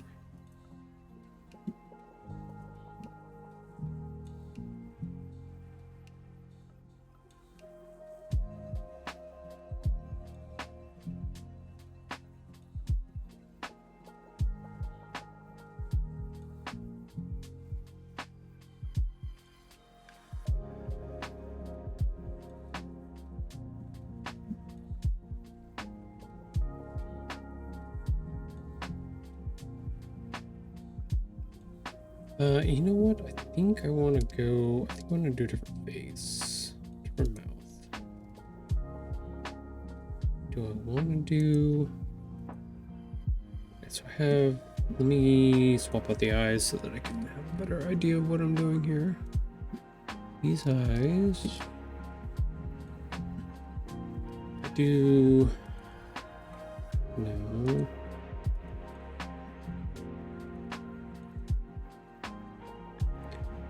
I don't mind this one. I think we want them to be kind of excited, happy, fun. No yowling.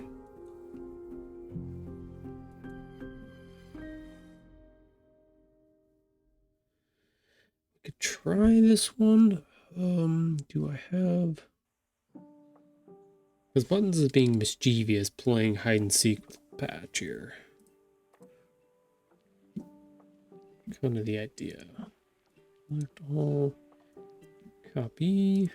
Back here.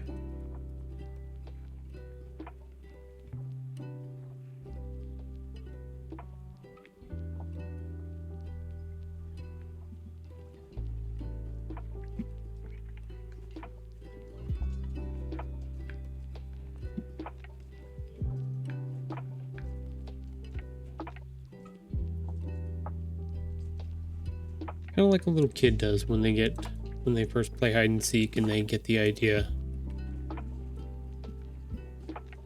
And they're like, oh, I like this.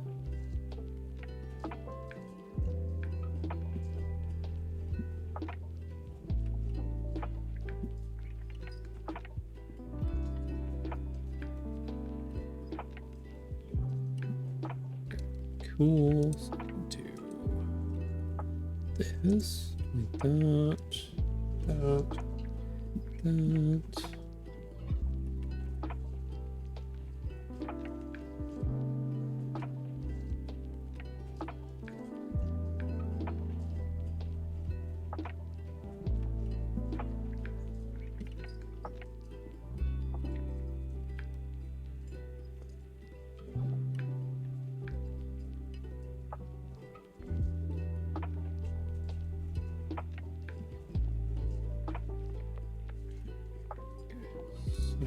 Ink.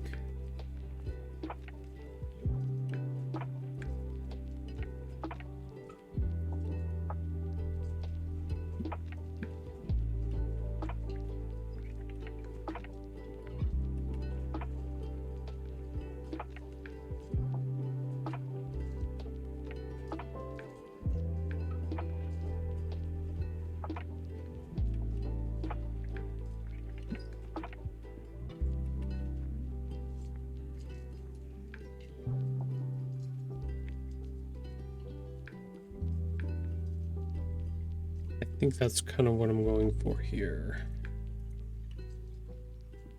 Yeah, that one's just not working correctly. Gosh dang it, I did it again. Forget, that's the button I want.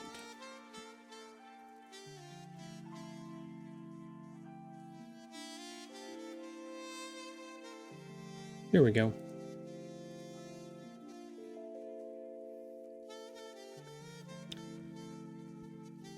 Okay, so if I've got this for our setup where our two characters are playing with each other here, we need some more objects for people to color or do in here. So let's grab some of our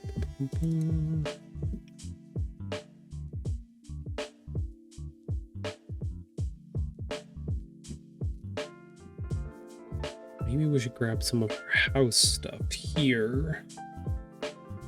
Maybe some shelves, maybe some pictures.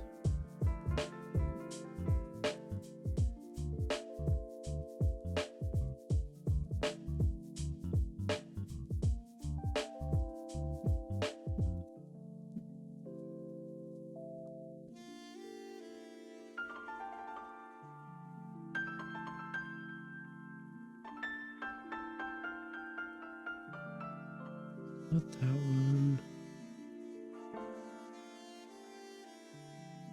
Books, frame. Where the heck are the... They're there?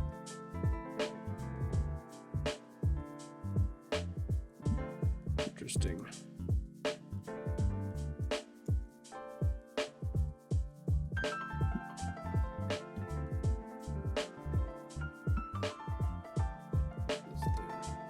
those on their own layer.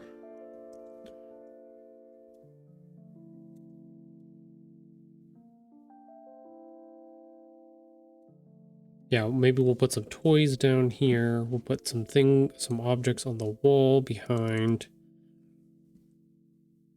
Do stuff like that. Maybe we'll take this. Let's go ahead and group that together. Put this here.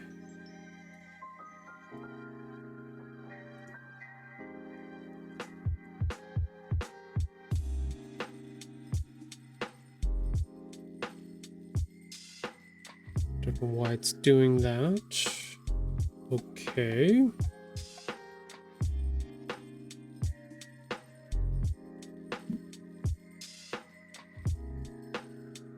Oh. Maybe if I scale it instead. Huh.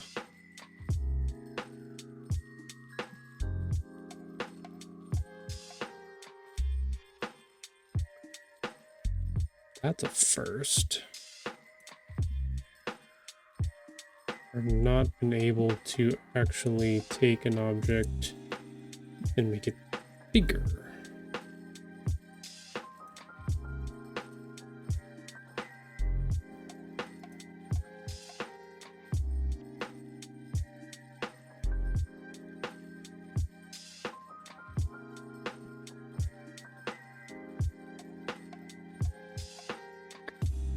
I'm gonna have to play with that a little bit. Put some of these other objects in there.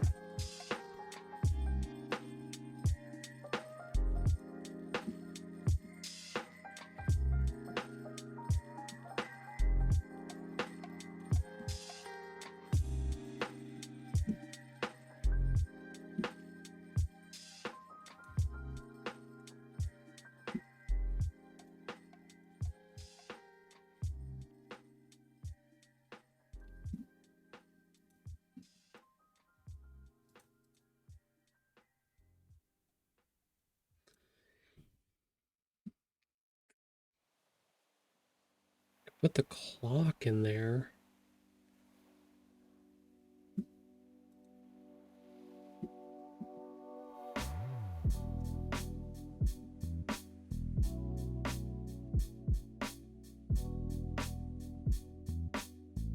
Clock would be a good one too.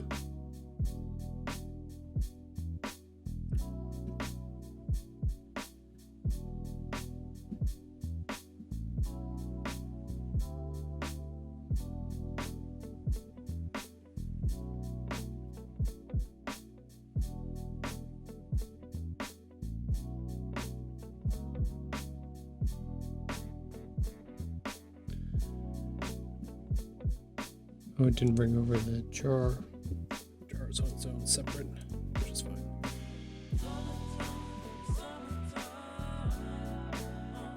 That's okay. I didn't want this one either.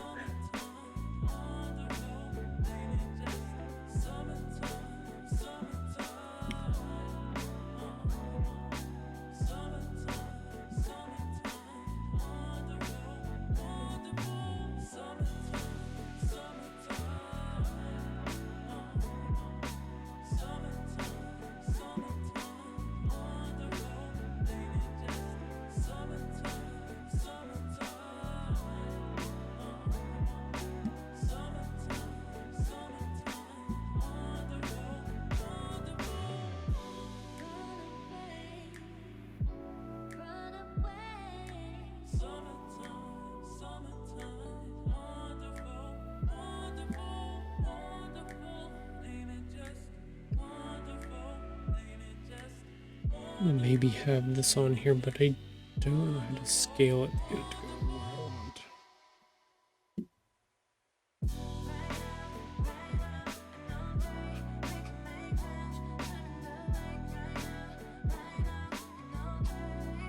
I can pull the carpet too.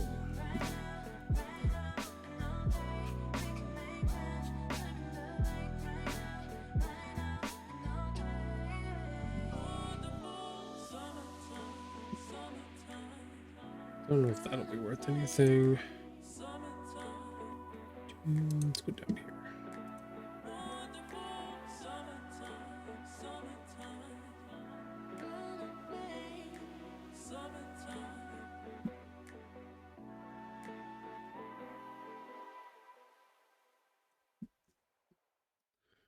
Problem with this is when we go to trim view, I guess it kind of looks like a rug, kind of. Group.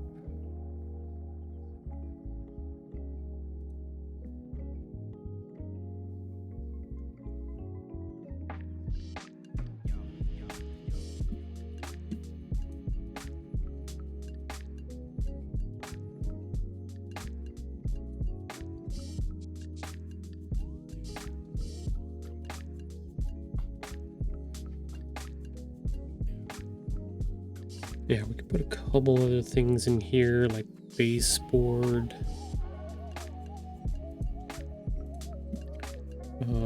Actually, let's just put it on this layer. It's fine. If it will lock for me.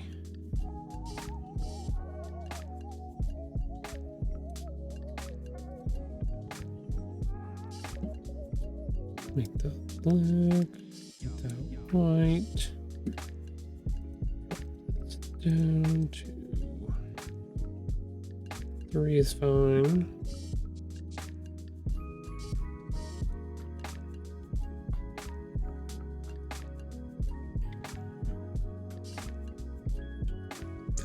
Okay, so we might have to do, I think I did this on one of the other ones. Oh.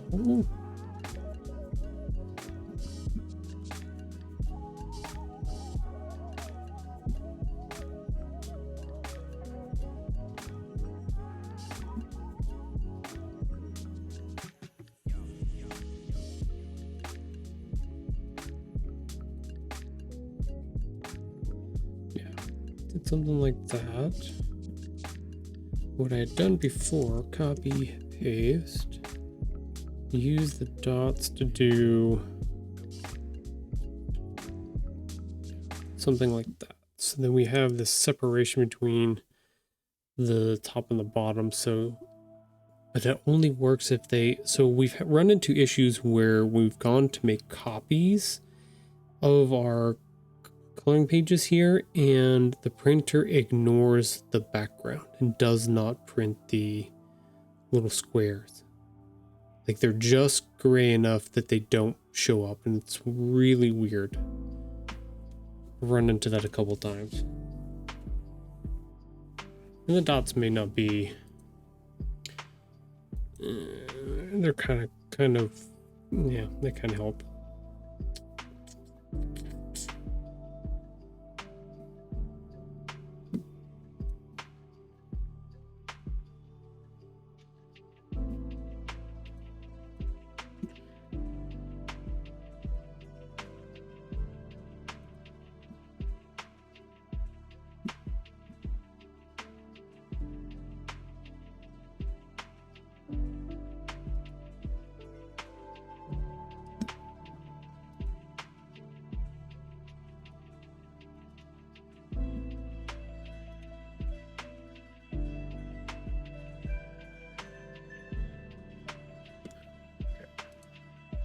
That.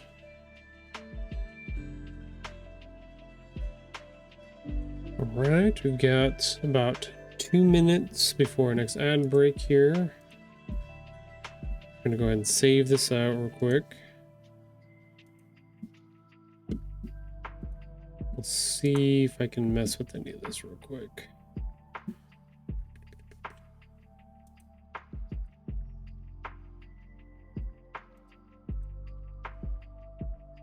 Let's do black on that.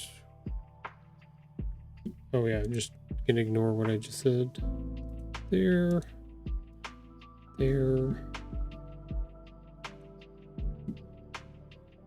Thing, that.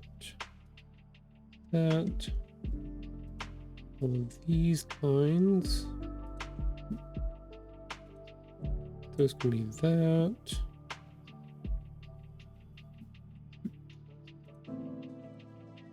circles. Let's see. Black, white. A little bit better. Gives us a little bit of setup here.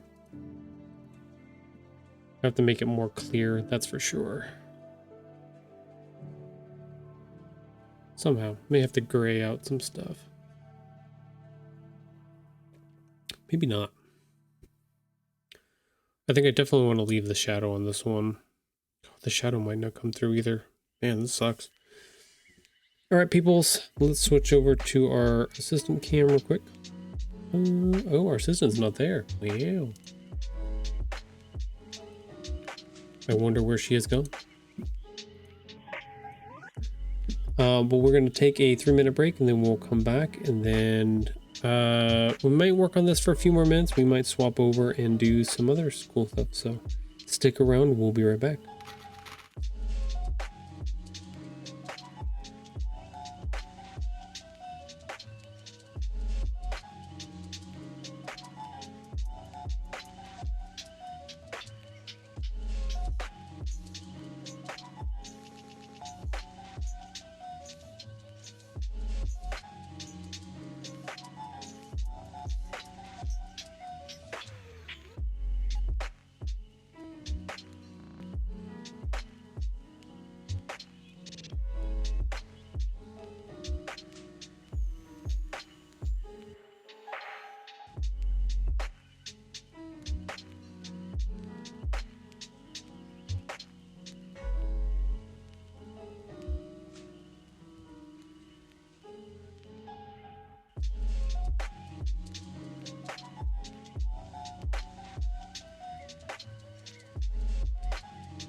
All right, I'm back. Welcome back. We got hot dog summer going on out there. She was out there baking in the sun. I had to, when looked at her out the window and she went, oh shoot, I should probably move to the shade. She's always doing that. Always going back and forth between the shade and the warm sun. That's the way she is. All right. So I'm gonna try to do a little bit more on this, and then we're gonna swap over, and maybe we'll do. Let's do 30 more minutes. Let's just try to do. Well, I know I said at the beginning we should do an hour for our other stuff, but let's split the difference. Let's change over at 45. I'll give 45 minutes, and we'll see if that's enough time to do what I want to do with the other part of the half of the show here. We'll try that.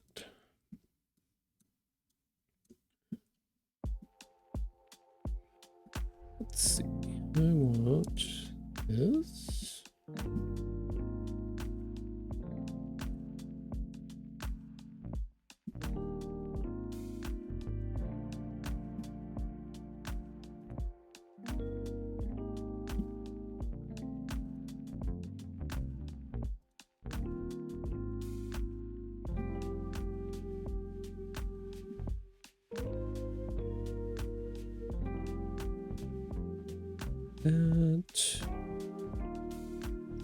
This.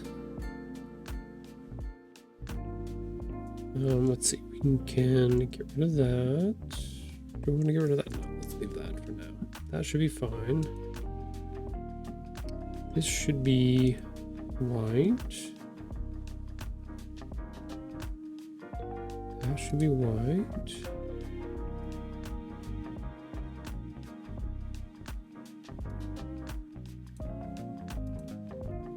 Black.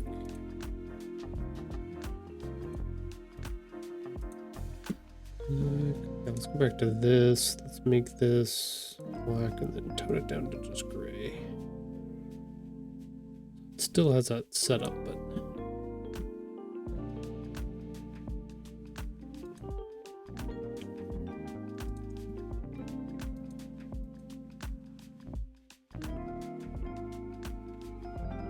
okay. Let's get rid of the shadow for now. Let's see. We've got the dirt.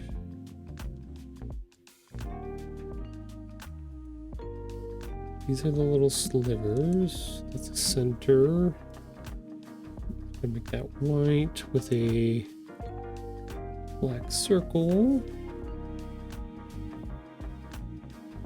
Aha, there's the dirt. Let's do that. That.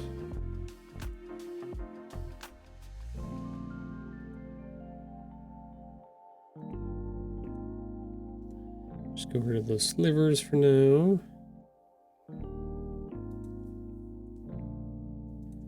Let's get all the petals together. Let's do that. Okay, so for the leaves. Okay, don't need that one. That one.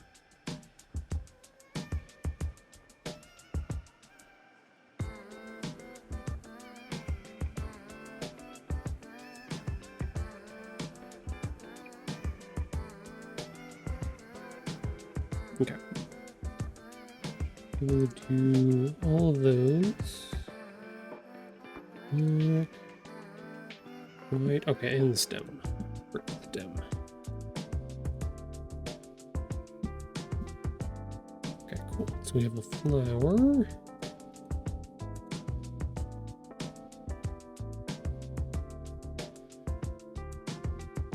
Let's do everything. These are not all the same. That's it.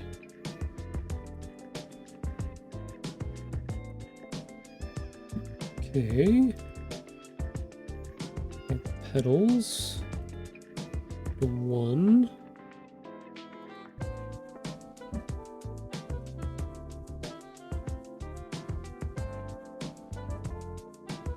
We'll bring that up.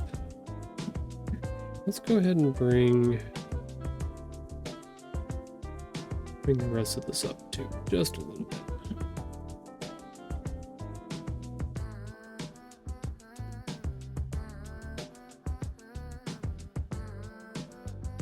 There we go. Now it's more centered too. We want to make sure that our outlines are thick enough that people can see the differentiation between them. This way that they can color those things, which is good. Got a lot of thick lines down here at the bottom. We might thin all of that out a little bit. The main subject that we want to be present here is these guys, not the stuff down here. Sometimes once you get started working on this, then you recognize certain things. You're like, oh, yeah, I need to probably tone that down a little bit.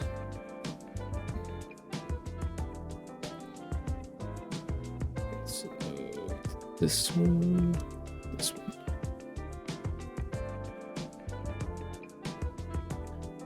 Let's go 3. Also go down to 3. Means we're also gonna have to fix a bunch of lines. Down to 2, maybe down to 1. Let's go at 2. Does it make it better or worse?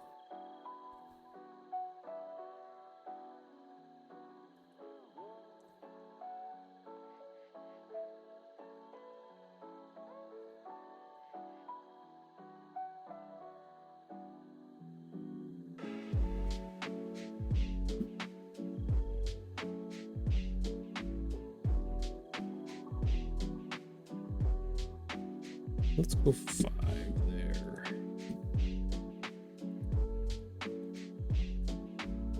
3, I think, was too far. Let's go to 5 there as well. I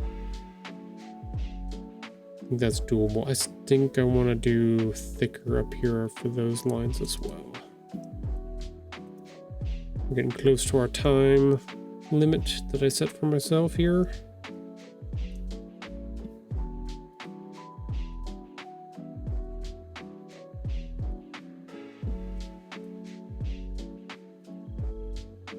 That one's okay, that one's not okay.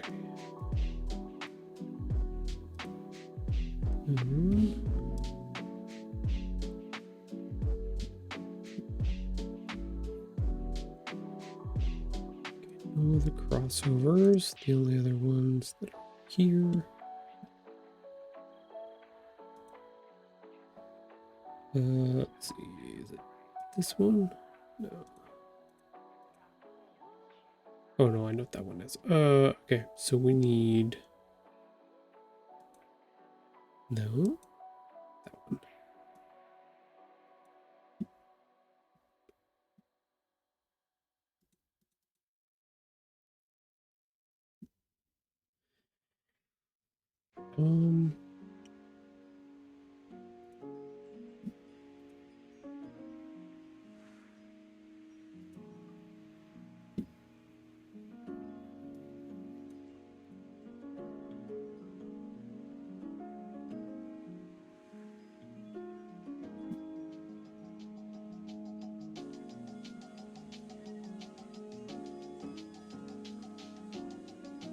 Select.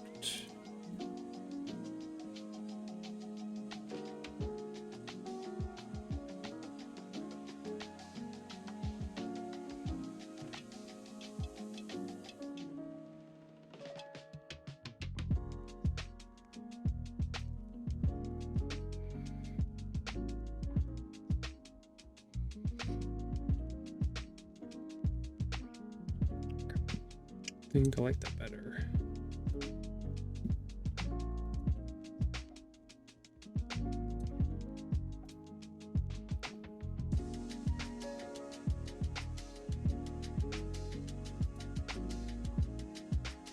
There we go. Not bad. We got pretty close. Got a couple things to play with and mess with. Maybe on Monday. We'll have to see what we want to do about that.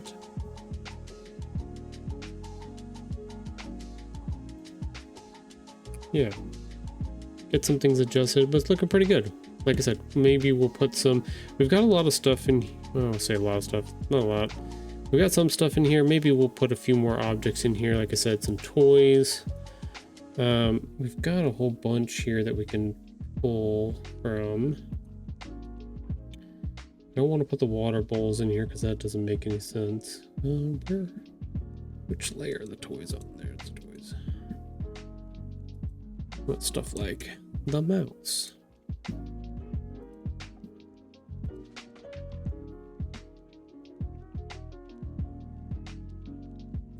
Little mouse in here, maybe. We'll grab the ball. Copy. I thought there was something else, but I can't remember what it was.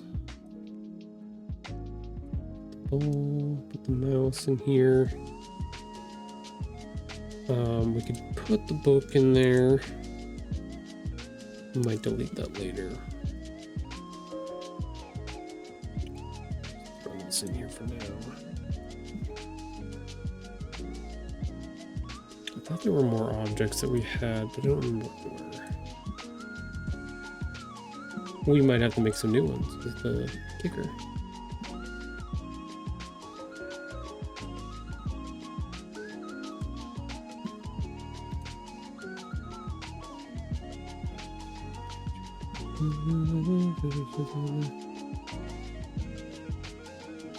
Yeah, I think that's all we have at the moment.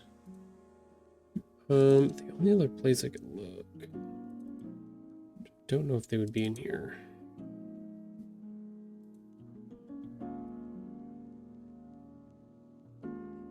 Nope, they're not in here. Okay, which is fine.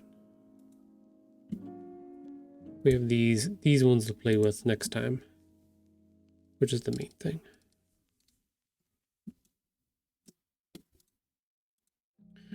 Okay, so what the plan is, I'm gonna have to figure out how I'm gonna do this. Let me switch over to our, let me make sure this is saved. Saved. Save, we'll get all this stuff saved out real quick. So what I'm going to try to do is I'm going to try to get us over to Safari so we can look at some cool art from Kidlit Art Thursday. And then typically when we do that, we break Spotify, so then we lose all of our music and stuff that's happening, and then eventually it crashes the stream. So I'm hoping not to do that this time. So what I'm going to do, I'm going to go over here for the moment. I'm going to take Adobe, I'm going to take Illustrator, and I'm actually going to shut it down, close that, so that it's not on anymore. We're going to get rid of that folder. We are going to open up this. I'm going to go here. And then we're going to go back to our thing. Yep, that should be gone. Okay, here we go. This is the main thing. So this may or may not crash everything. We will see. Shouldn't, but you never know. Huzzah. Okay, we made it here for the moment. Should be no audio problems with that. Show cursor. Okay, we're all good. So welcome to Blue Sky. This is our section where each month on the first Thursday of every month they do a hashtag called #KidLitArt. Let me double check and make sure that is Kidlit Art Postcard. So that is the hashtag. So if you are on Blue Sky, that is what you're looking for. You can see right here on the screen. I've got it in my post. This is my weekly one that I put together right here. Huzzah. kind of promoting the streams that we are currently on at the moment, but doing a little fun illustration stuff with all of my elements that I have put together in the background here. So fun little thing, our two little characters bouncing on top of each other, having a good time. Kind of the playfulness of all of it. Hoping that if people are seeing this, and I think we got 20 likes on it, so that's really cool for me. People see it and want to come by, say hi in the stream, or if people want to ask questions or whatever like that, like give them that space, give them that ability to come and do that. Just kind of throwing it out there, see what happens, kind of thing. So that was kind of the idea for this one this week. Writing and illustrating live during the week, trying. I ran out of letters. Oh no, that's okay. Trying to help build a small kidlit community. I think the only thing that I always run up against whenever I'm putting these posts together is character limitations. Because I want to have the website, I want to have the hashtags, and I could probably cut down the hashtags a little bit, but yeah, I always run short on my letters, so I always max it out. That's okay. It's okay to make mistakes. I got that. It's fine. But anyways, let's go ahead. What I like to do is I like to go in here and see the Kidlit postcard, a Kidlit art postcard hashtags, which brings up all of the posts that have to do with the hashtag here. So we normally have two categories. We have the top posts and then the latest posts. So sometimes we swap back and forth between those two just to check out all the things. So first we got to start off with our wonderful host who has put together this Kidlit art postcard hashtag for the past 5 years. Gina Perry, she is the orchestrator of all of this, so go give them some love and for putting all this together. It's a really cool little hashtag. I'm glad I found it. It is a really great resource for not only looking at other people's art and seeing what's going on in the community and things like that, but also if you are looking to, one, like I did, set up your own profiles and see how people put together their stuff. It's a great resource for that kind of stuff. Look at their websites, look at how they put together their information, look who they're repped by, all of that stuff. Really great source of information to have, to be able to be like, oh, okay, well, I know this person might be into this type of art style. So if I'm drawing in that, I might be able to submit to them or something, or keep an eye on their setup online and see when they post about having open times to look at people's portfolios and stuff like that. So like I said, resources good. This hashtag does a really good job of pulling everybody together into one place, which is really, really nice. So it looks like our music is doing good. So far so good.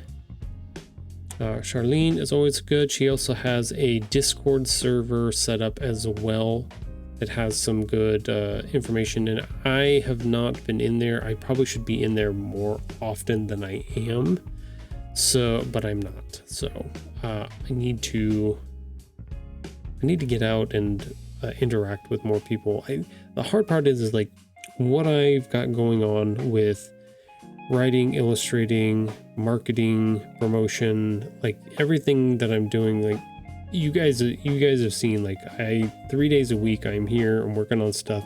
I'm not saying that I'm like uber busy, but I definitely find myself pushing to do work as often as I possibly can, and that I generally I kind of do a 9 to 5s is what I do. I definitely feel like I put in a good 8-hour work days most days on a bunch of different stuff, whether it be paperwork or sending out emails or actually doing any of the fun stuff, which is the actual illustrating. So yeah, all the things. I find myself trying to keep myself busy as best I can. All right, let's look through some stuff here. Victoria, hi Kidlit art postcard. I'm Victoria, Argentinian illustrator based in France, looking for new projects. See, look at that, looking for new projects. So if you have a manuscript or something like that and you're looking for an illustrator, might be a good fit for you, depending on if you like the style or not. Picture books, middle grade covers, and plus, so and more. So there's definitely lots of opportunity there. Recycling these summary frogs, nostalgic for the many ice cream parlors of my hometown. Very nice. And she's got her website. She's got who she's represented by. And hopefully someday I'll have representation as well. Take a little bit of the heat off of me. That'd be cool. Cool little frogs. Definitely a messy setup here. I like this. Let's pull this up. I love the soft colors everywhere. We definitely have that separation between the back and stuff. I love how Victoria Moderna here, I think that is her, yeah, Moderna. It kind of looks like it's blended in, like this is the name of the shop. That's kind of a cool idea. I like that. Really cool little frogs here, like the little hashtagging, not hashtagging, but cross-hatching kind of color style here. You can definitely see the separations between the lighter ones all the way to the darks. Really cool setup.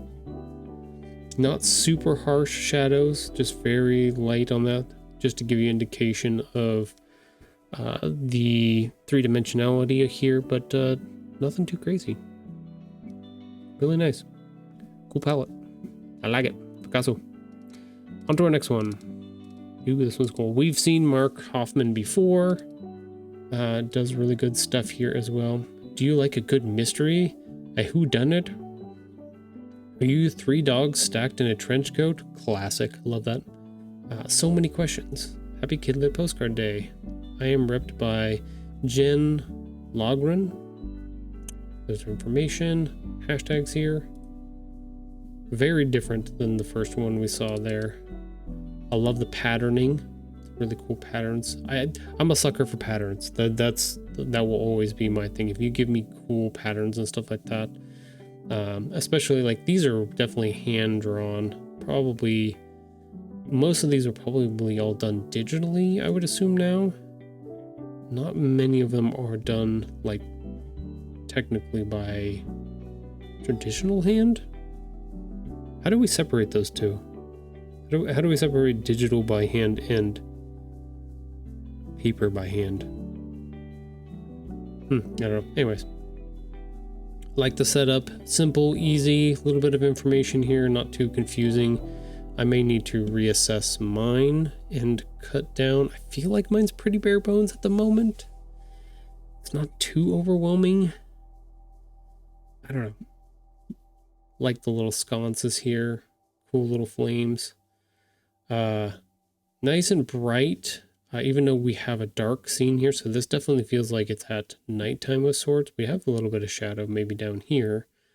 So some type of lighting effect, not uber like luminescent as far as like having some type of circle around these that's indicating that these are creating a field of light in some way, but you still get the idea and the presence of what's going on here. Our stacking of our dogs is really good. We got good movement here too. You can definitely feel that the little girl here is pulling these dog in the trench coats this direction across to the right. So really nice setup. Nice little arm bend here too. It's really cool. Town square, dog place, plaza? I don't know, something like that. Yeah, I like it.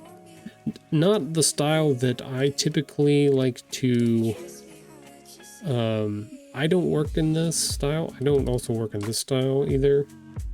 Mine stuff is very flat, as you've seen in the streams here. But good setup here. Very nice. You get a like. Angela Matson. The glow of the fireflies is the only fireworks I need, trying to survive the heat wave during this kidlit art postcard day. At least it's slightly cooler at night. Yes, indeed. It is a hot one. See, this is what I'm talking about. The luminescence. It creates a field. A bubble of sorts of light. And then it tapers off as you get outside of it. So this is what the representation I was talking about. Cool little fireflies here. This is a really cool drawing.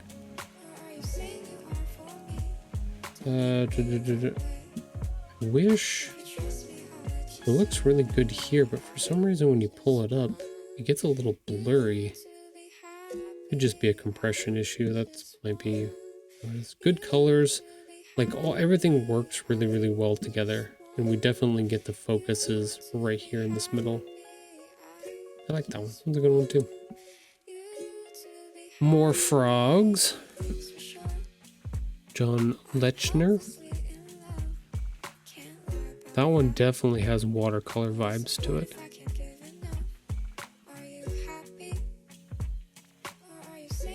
Yeah, that one definitely. I don't think this one's digital. The only indication, and it could be the only way I can think that this is not digital is this very bottom edge. You can see it's a little rough cut here, but it has a shadow, like it's lifting off the bottom of the scanner a little bit here. So it's got a shadow. Something easily we can add in Photoshop. I've done it many a times. But the edge where it's like darkened up here and a little bit beat up and rough, like that gives me indication that this might be on real paper, which is really, really cool. Nice and clean, really good image here. Quality is really great. Definitely has that flow of watercolor. Really cool characters here. Basic, so I always judge like basic where we have black outlines around stuff and near flat colors. Like I would say this frog is very one tone. He has some variations just because of the watercolor itself. But the base of it is like, we're not adding a bunch of stuff for shadows and things like that. We're not seeing a bunch of shadows and things and stuff like that, but we don't need it. We don't need shadows at all. Maybe a little change here just to indicate this is kind of being eroded by the water, but really, really cool piece. Like the little birds flying up here. Yeah, I like these. I'm also a sucker for outlined artwork and stuff too, black outlined. I'm a sucker for black and white just in general. That's why I love manga so much. It's just because it just hits my brain just right. Ooh, Gustavo. We've seen Gustavo. Always really cool. The dragons are just so amazing. Gustavo, you do some amazing stuff with your dragons. Like the presence and the shapes that they do, and they go off the page and then they come back on the page, and they twist and they turn, and sometimes they're small, sometimes they're big, but they have such just like weight and fun to them, whimsy to them as well. It's really, really cool. Love the little simple eyes on here. I love this. This is really cool. I want to read this book. I want to know what this is about. Always good stuff. Gustavo always has really, really great stuff. Definitely feel this one's digital. Just mastering this digital art form. Dang. Good job, Gustavo. I like both of those. Kidlit Art Postcard Day. Lenny Wen. I'm Lenny, author, illustrator, repped by this person. I'm interested in illustrating picture books, middle grade chapter books, and book covers. Oh, interesting. Check out more of my work at my website, lennywen.com. Oh, very cool. Almost has like a folklore vibe to it. Very old school style. Trying to see. I don't think this one's digital either. Definitely watercolor for the writing and stuff here. Just have a little bit of. Yeah, I don't think this one's digital. That one's cool.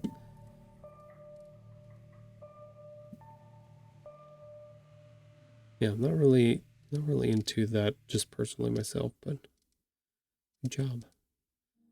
Michael Deshow. Hi Kidlit Art Postcard Day. I'm Mike. I'm making fun character-driven work. Both covers and interiors. I'm especially looking for middle grade work. I'm repped by this person. See more work at this website. Actually, that's a card, so there'll be a bunch of stuff there. Simple. It's got that brown hue tone to it, so it's got a little old school, like papery feel. Very simple. Nice little setup here. Lots of detailed work in these books. Definitely did not skimp on any of that. Definitely went through and had to draw all those books. I don't mind doing repetitive artwork on things. But I really need to be like, especially for something like this, there's got to be at least 50, 60 books here, maybe 100 books, because we've got 1, 2, 3, 4, 7, 8, and then we got a few over here. Yeah, somewhere around there. I guess that's David Bowie on it. Really cool stuff. Definitely worked hard to get all these books. I could do it. I could do the repetitive stuff. I don't know. I think my brain would have to be in it to win it for that to work. Like the characters, nice folds on these clothes and stuff like that. I struggle the hell. I don't know if you noticed, but I don't do any humans in my stuff currently because clothing and folds and stuff like that, well, it bothers my brain to the max. Like I am almost a engineer designer in my brain setup where I want everything to be straight lines and very simple and basic and stuff like that, and to have folds and curves like these. I can draw from a picture of what these all look like, and I can shade them and do all of that stuff. But like when I try to imagine, put this back into my own work kind of stuff, it never looks right. I always feel like I get it wrong, is always the thing. So I might just be harshly judging myself, or like I understand the structures of clothing and stuff like that. I understand that they hang and gravity and everything else like that, but for some reason I just draw them wrong every time. It takes me a long time to get them wrapped around and working the way I want them to work, which is all part of the process. Iteration is all part of it. We blink and can let our postcard again. Editors and art directors, I am on the lookout for new summer projects. Check my full portfolio, link in my bio. Get in touch with fabulous Alex Geiginger. I don't know how to read. If I'm the right fit for your book projects. Very nice. Yeah, it definitely feels digital. These circles are so tight, so perfect. They're really good. But they have a really loose, airy quality about them, because like you can see through them and stuff here too. Interesting. Cool stuff. I like it. Like a peccato. Okay. How much time we got left? Yeah, we got 20 minutes. We can go through a few more. Aura Lewis. Very simple, very basic stuff. Almost looks like color pencil for some of this texturing that's happening here. Same thing on the drawers here. Not a lot of like, there's some 3-dimension. The interesting thing about Kidlit art and illustrations is there are really like no rules on any of this stuff. Like you don't, and I say like no rules, but there's no, art is still one of those most subjective things in the world. Like you can literally you can spend an entire lifetime working on one page of an illustration, or you can sit there and just slap something on there, and both are equally as could be equally as impactful. Just really depends on what's happening. It doesn't have to have uber depth of field, or like our little nightstand slash desk stand over here is very flat. Like there's no three-dimensionality to it in that way, but yet the room has three-dimensionality. The easel has certain three-dimensionality to it. This pot has three-dimensionality. Does it take away anything that this desk is not three-dimensional? No, it doesn't mean anything at all. It's just a cool little piece over here, maybe slightly inconsequential to what we're actually supposed to be paying attention to, so it doesn't really matter. We've got dimensionality here with our window frame, also these pictures on the wall. They almost look like art prints, getting bigger as we go across. The perspective is here as well. Cool stuff. Looking sideways. A lot of different mixes of stuff here, but yeah, it definitely has that kind of like color pencil vibe to it. We'll look through a couple of these other ones here. I definitely want to get over to the latest and see. So I like to look at the ones at the top of the Kidlit postcard stuff here. Like these ones have the most views, or the most likes, 103, 106. And then I like to go to the latest ones because those ones have lower counts on them. And I like to give them a little love too. So people kind of like me at the bottom be like, oh, look, somebody likes my stuff. And just look through the things. Mike Petrick, that little kid is definitely, he's reading the Da Vinci Code to a bunch of frogs and animals in the forest. Definitely sitting in some kind of pond. That's funny.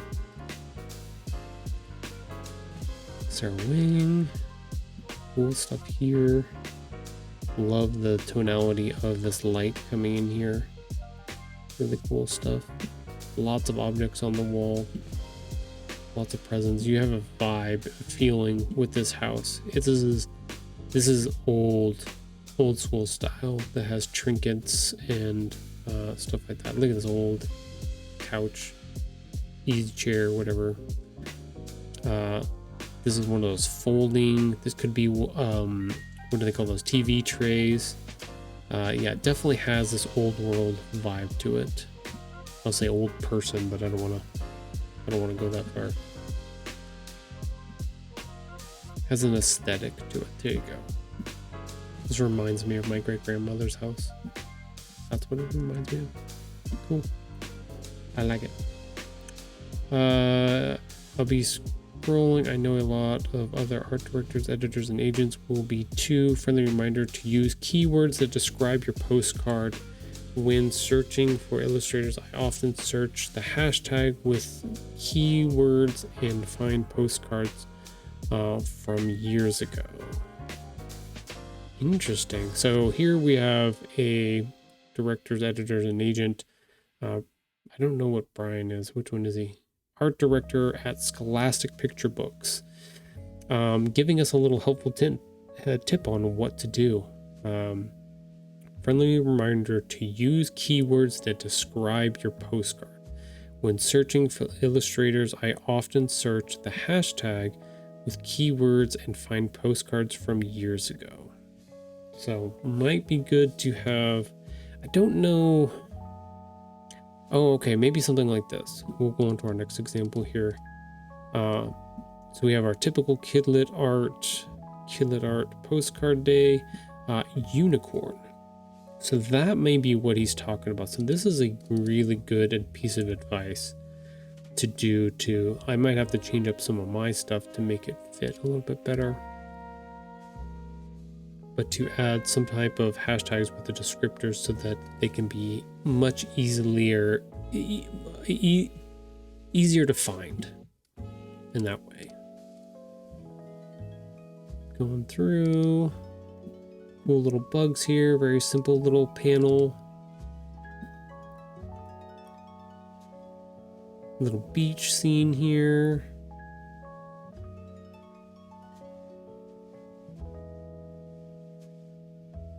Some more little bugs.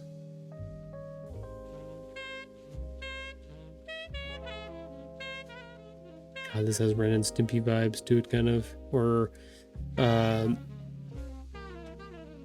of. Not technically what I was looking for, but that is my old school brain going to that old base style stuff. No, this more looks like, what's the one my kids used to read all the time? Dog Man and a bunch of the other ones very similar to this. Captain Underpants. Similar-ish. There's a very different one. Little starfish with pants on. Very basic. Like, this thing is like, you don't have to have the most complex pieces of artwork. It can be very simple as long as it fits with what your story is and what's going on. That's all that matters. And if it's not, I think the hard part is for authors who are working with illustrators is sometimes you try to force, you're like, oh, I want this, and then your story does not respond well to that type of illustration, and you're like, why is this not working? It's like, because the illustrations aren't right. You have to make sure that the illustrations match the actual story that you're telling too. And it's hard. You don't always get it right. I have the benefit of doing the illustrations myself, so the story that I'm writing, the beats that I'm putting in, and how the structure of the words goes, it's all being told while my brain is actually visualizing the illustrations, so they match a little bit closer. Whereas somebody who's just doing the writing and somebody's just doing the illustrating, there's a little bit of interpretation there, right? There's a little bit of faith that you have to give in to hope that, one, either your agent matches you with the perfect illustrator that's going to match your stuff, or that the illustrator is going to be able to pick up on what this story is visually telling and be able to translate that for you. It's hard. I like this one. I love the blocks. My favorite thing to play with as a kid was blocks. Why I still have Legos. That's why I still have a bunch of my old stuff. When my niece and nephew come over into our house, we have a big box of wooden blocks that I've kept. They were ones I played with when I was their age, when I was a young kid. They've been around forever, and we've kept them through all of the generations, through my kids, through now the nieces and nephews. Always fun. Love this. Very nostalgic vibes here. Gives me all the feels. I like the feels. Good stuff. Okay. We've gone through a bunch of these. To the ones at the top of our list we've gone through. Always really cool to look at the top of the list. Let's swap over to our latest, and let's see if we can give some love to people that just posted some of theirs, who not necessarily missed yesterday, but and are not technically late to the party by any means, but don't have as many likes as the people at the top do.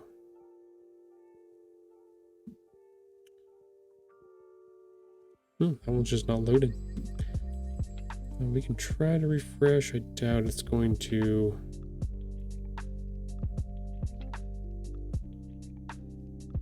No, something wrong with their post that they put in. That's too bad.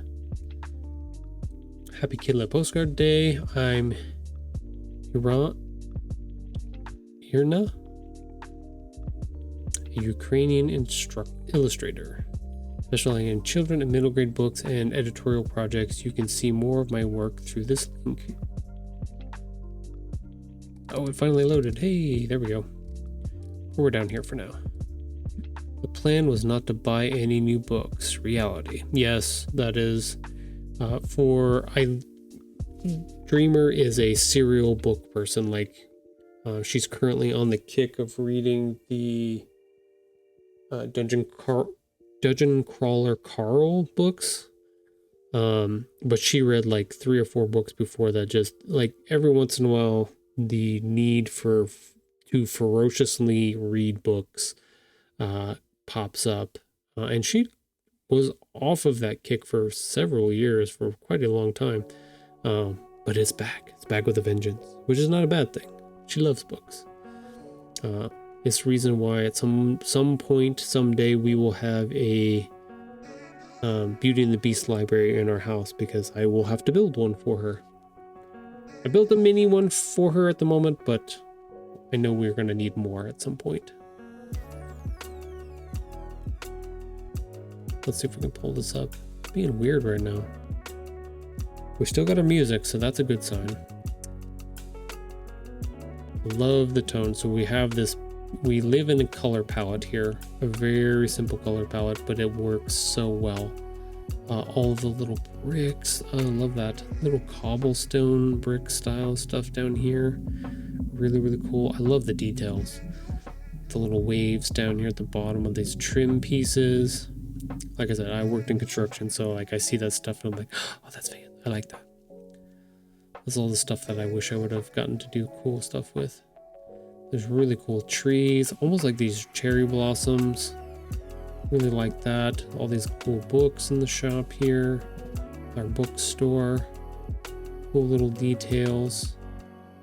My brain is always way more technical than some people. So like because I worked construction and looked at building plans and built houses and stuff like that, I'm always looking at stuff like this, like this building, being like, that's not very square. But not every building is square, and not every situation is the same. There are some with like 30-degree angle storefronts, and some with almost like 120-degree storefronts, like little wedged, pizza pie shapes on them. So like, always have to remember that your experience out in the world and the things you see is more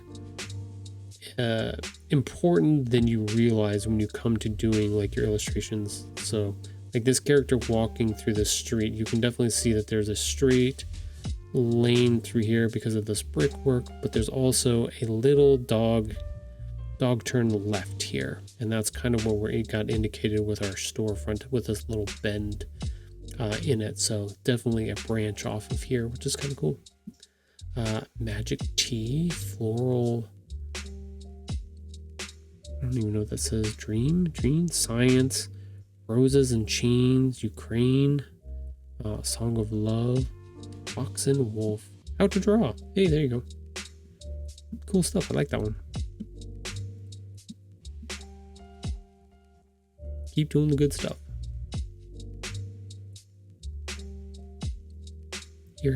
Irna?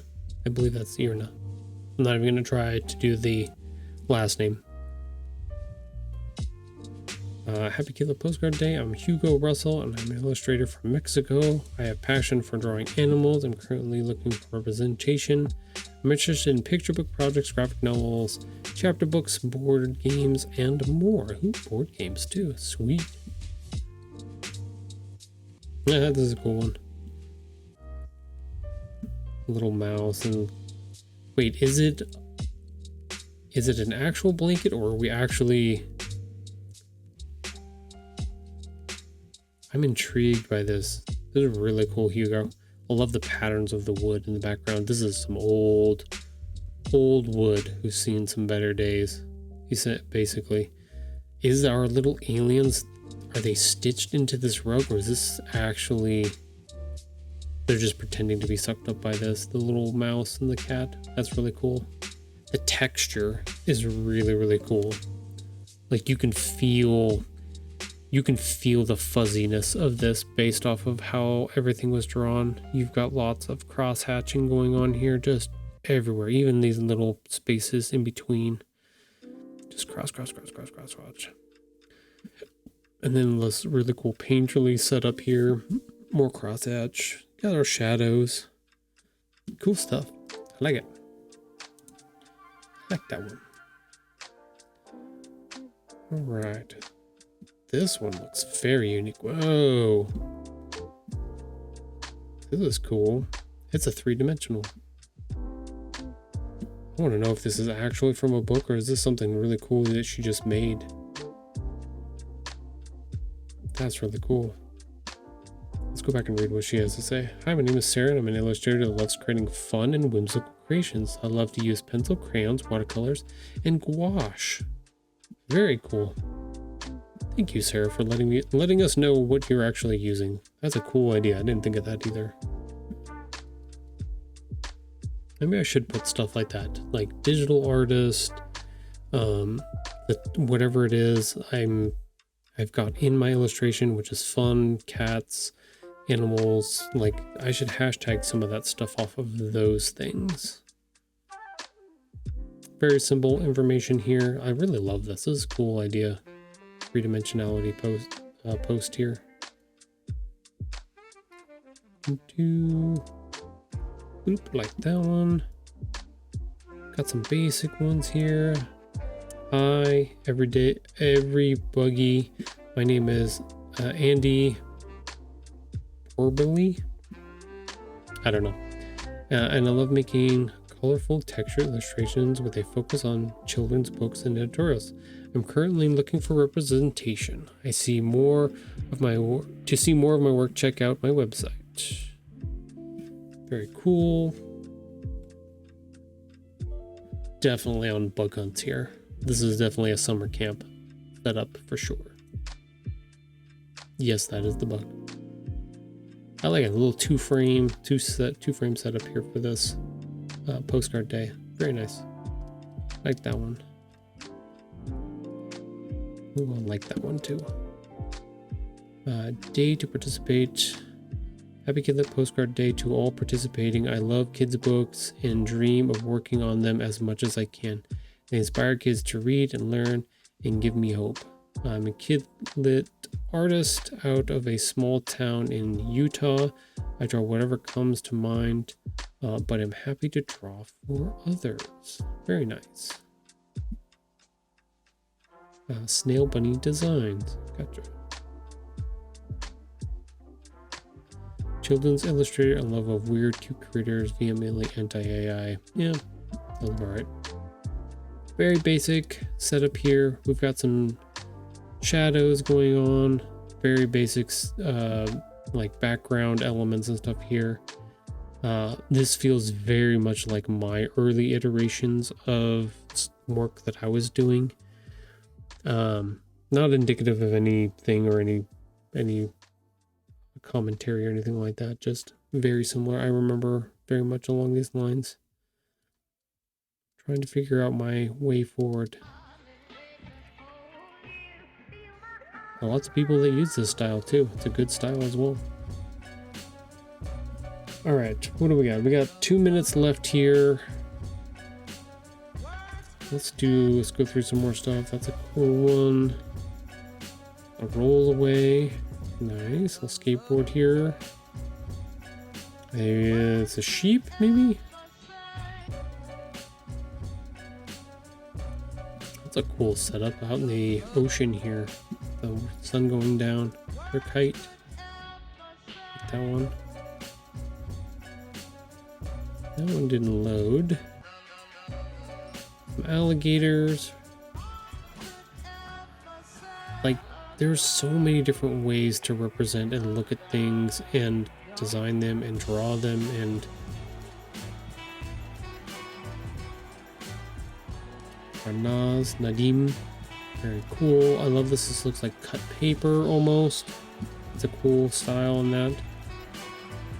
I guess basically what I'm saying is if you're interested in this type of doing kidlit illustration, find your style. Find what makes you happy to create in whatever way it is. It doesn't matter whatever it is. People, there is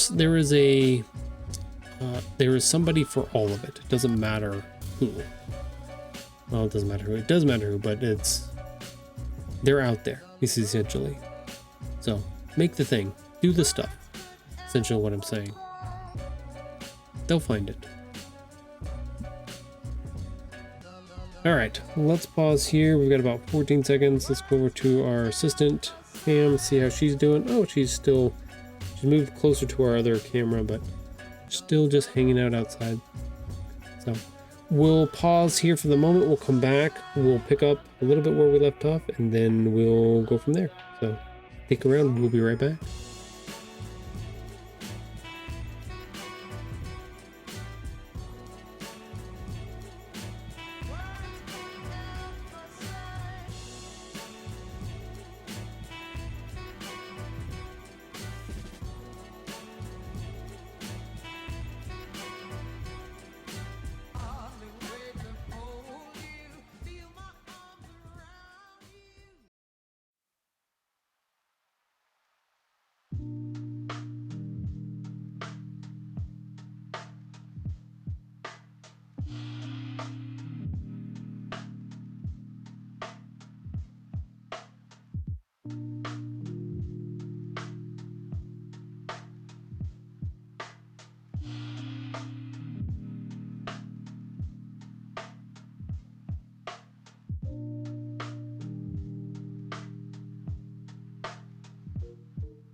All right, welcome back. Welcome back to the stream here. Dog friend is still hanging out outside. That's good. It's getting warm though. She might need to come in here pretty soon. She hates when I make her do that. She would just stay out there all day if she could, but that's not always an option. I don't want her to have a heat stroke, even though I'm pretty sure she would be okay with that. But I'm not okay with that. Let's see. Looks like everything is still working correctly. So, whatever I did, not having Illustrator up while I was looking through Safari and doing this, seems to have worked. Seems to have stabilized stuff. We didn't lose our Spotify music or anything like that. So, and it didn't crash. So that's a good sign of things. So, yeah. With that being said, we are at the end of our stream for the day. We can try to look through a couple more things here. But basically what I'm going to do is I'm going to encourage you, if you don't have a Blue Sky account, that's okay. It's not a big deal. If you would like to get one so that you can go check out all the stuff, you could participate in Kidlit Art Postcard Day. If you're an illustrator of some sort, good thing to do. If not, I'm pretty sure you can still look up all of this stuff online, so you can go look through all of the posts and see what's going on. Like I said, really good resource for all of the stuff here. Either looking at styles, just looking at artists, really cool stuff here to have and understand and have access to for sure. So I'm gonna go back to mine. We'll do a couple things here. So yeah, I think I definitely need to go through. We need to change up our hashtags here. I think that advice that we got is a good one. We need to expand and talk about the things that are happening in our illustrations here so that they're a little bit easier to find for other people to track them down. Especially for the one dude that works for one of the big major companies. So that was beneficial very much in the long run. But yeah. The other thing that I want to put up there for you all, and we'll head over to our website. Oh, look at that. It's stitch-tales.com. Hello, welcome.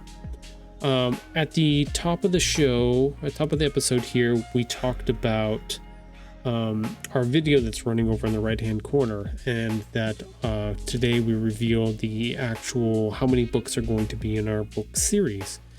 If you head over to our website, you can actually see what we have planned out so far. So I went through and made an actual section for this.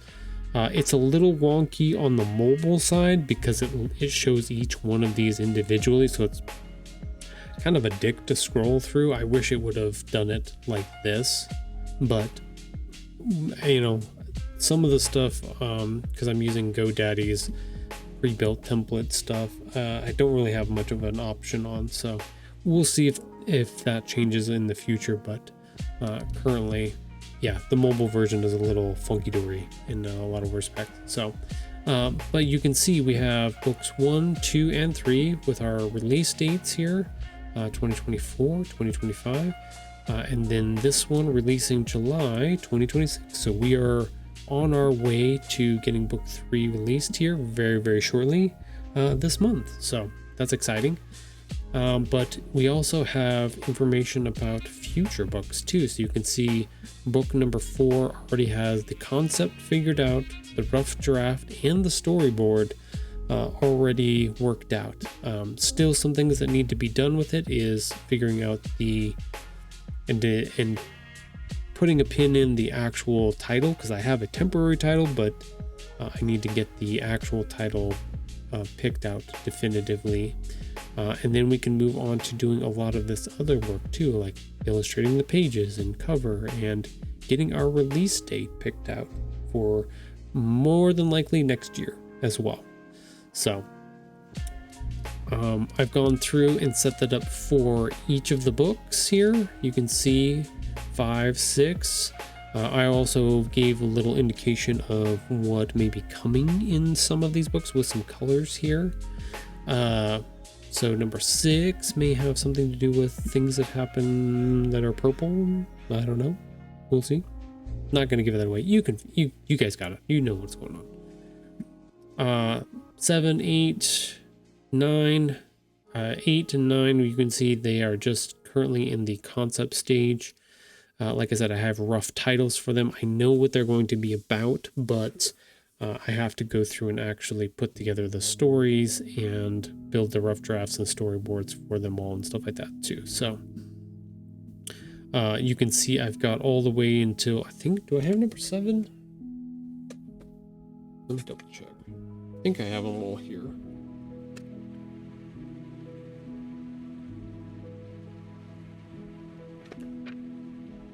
No, that's book 1. Where is the last one?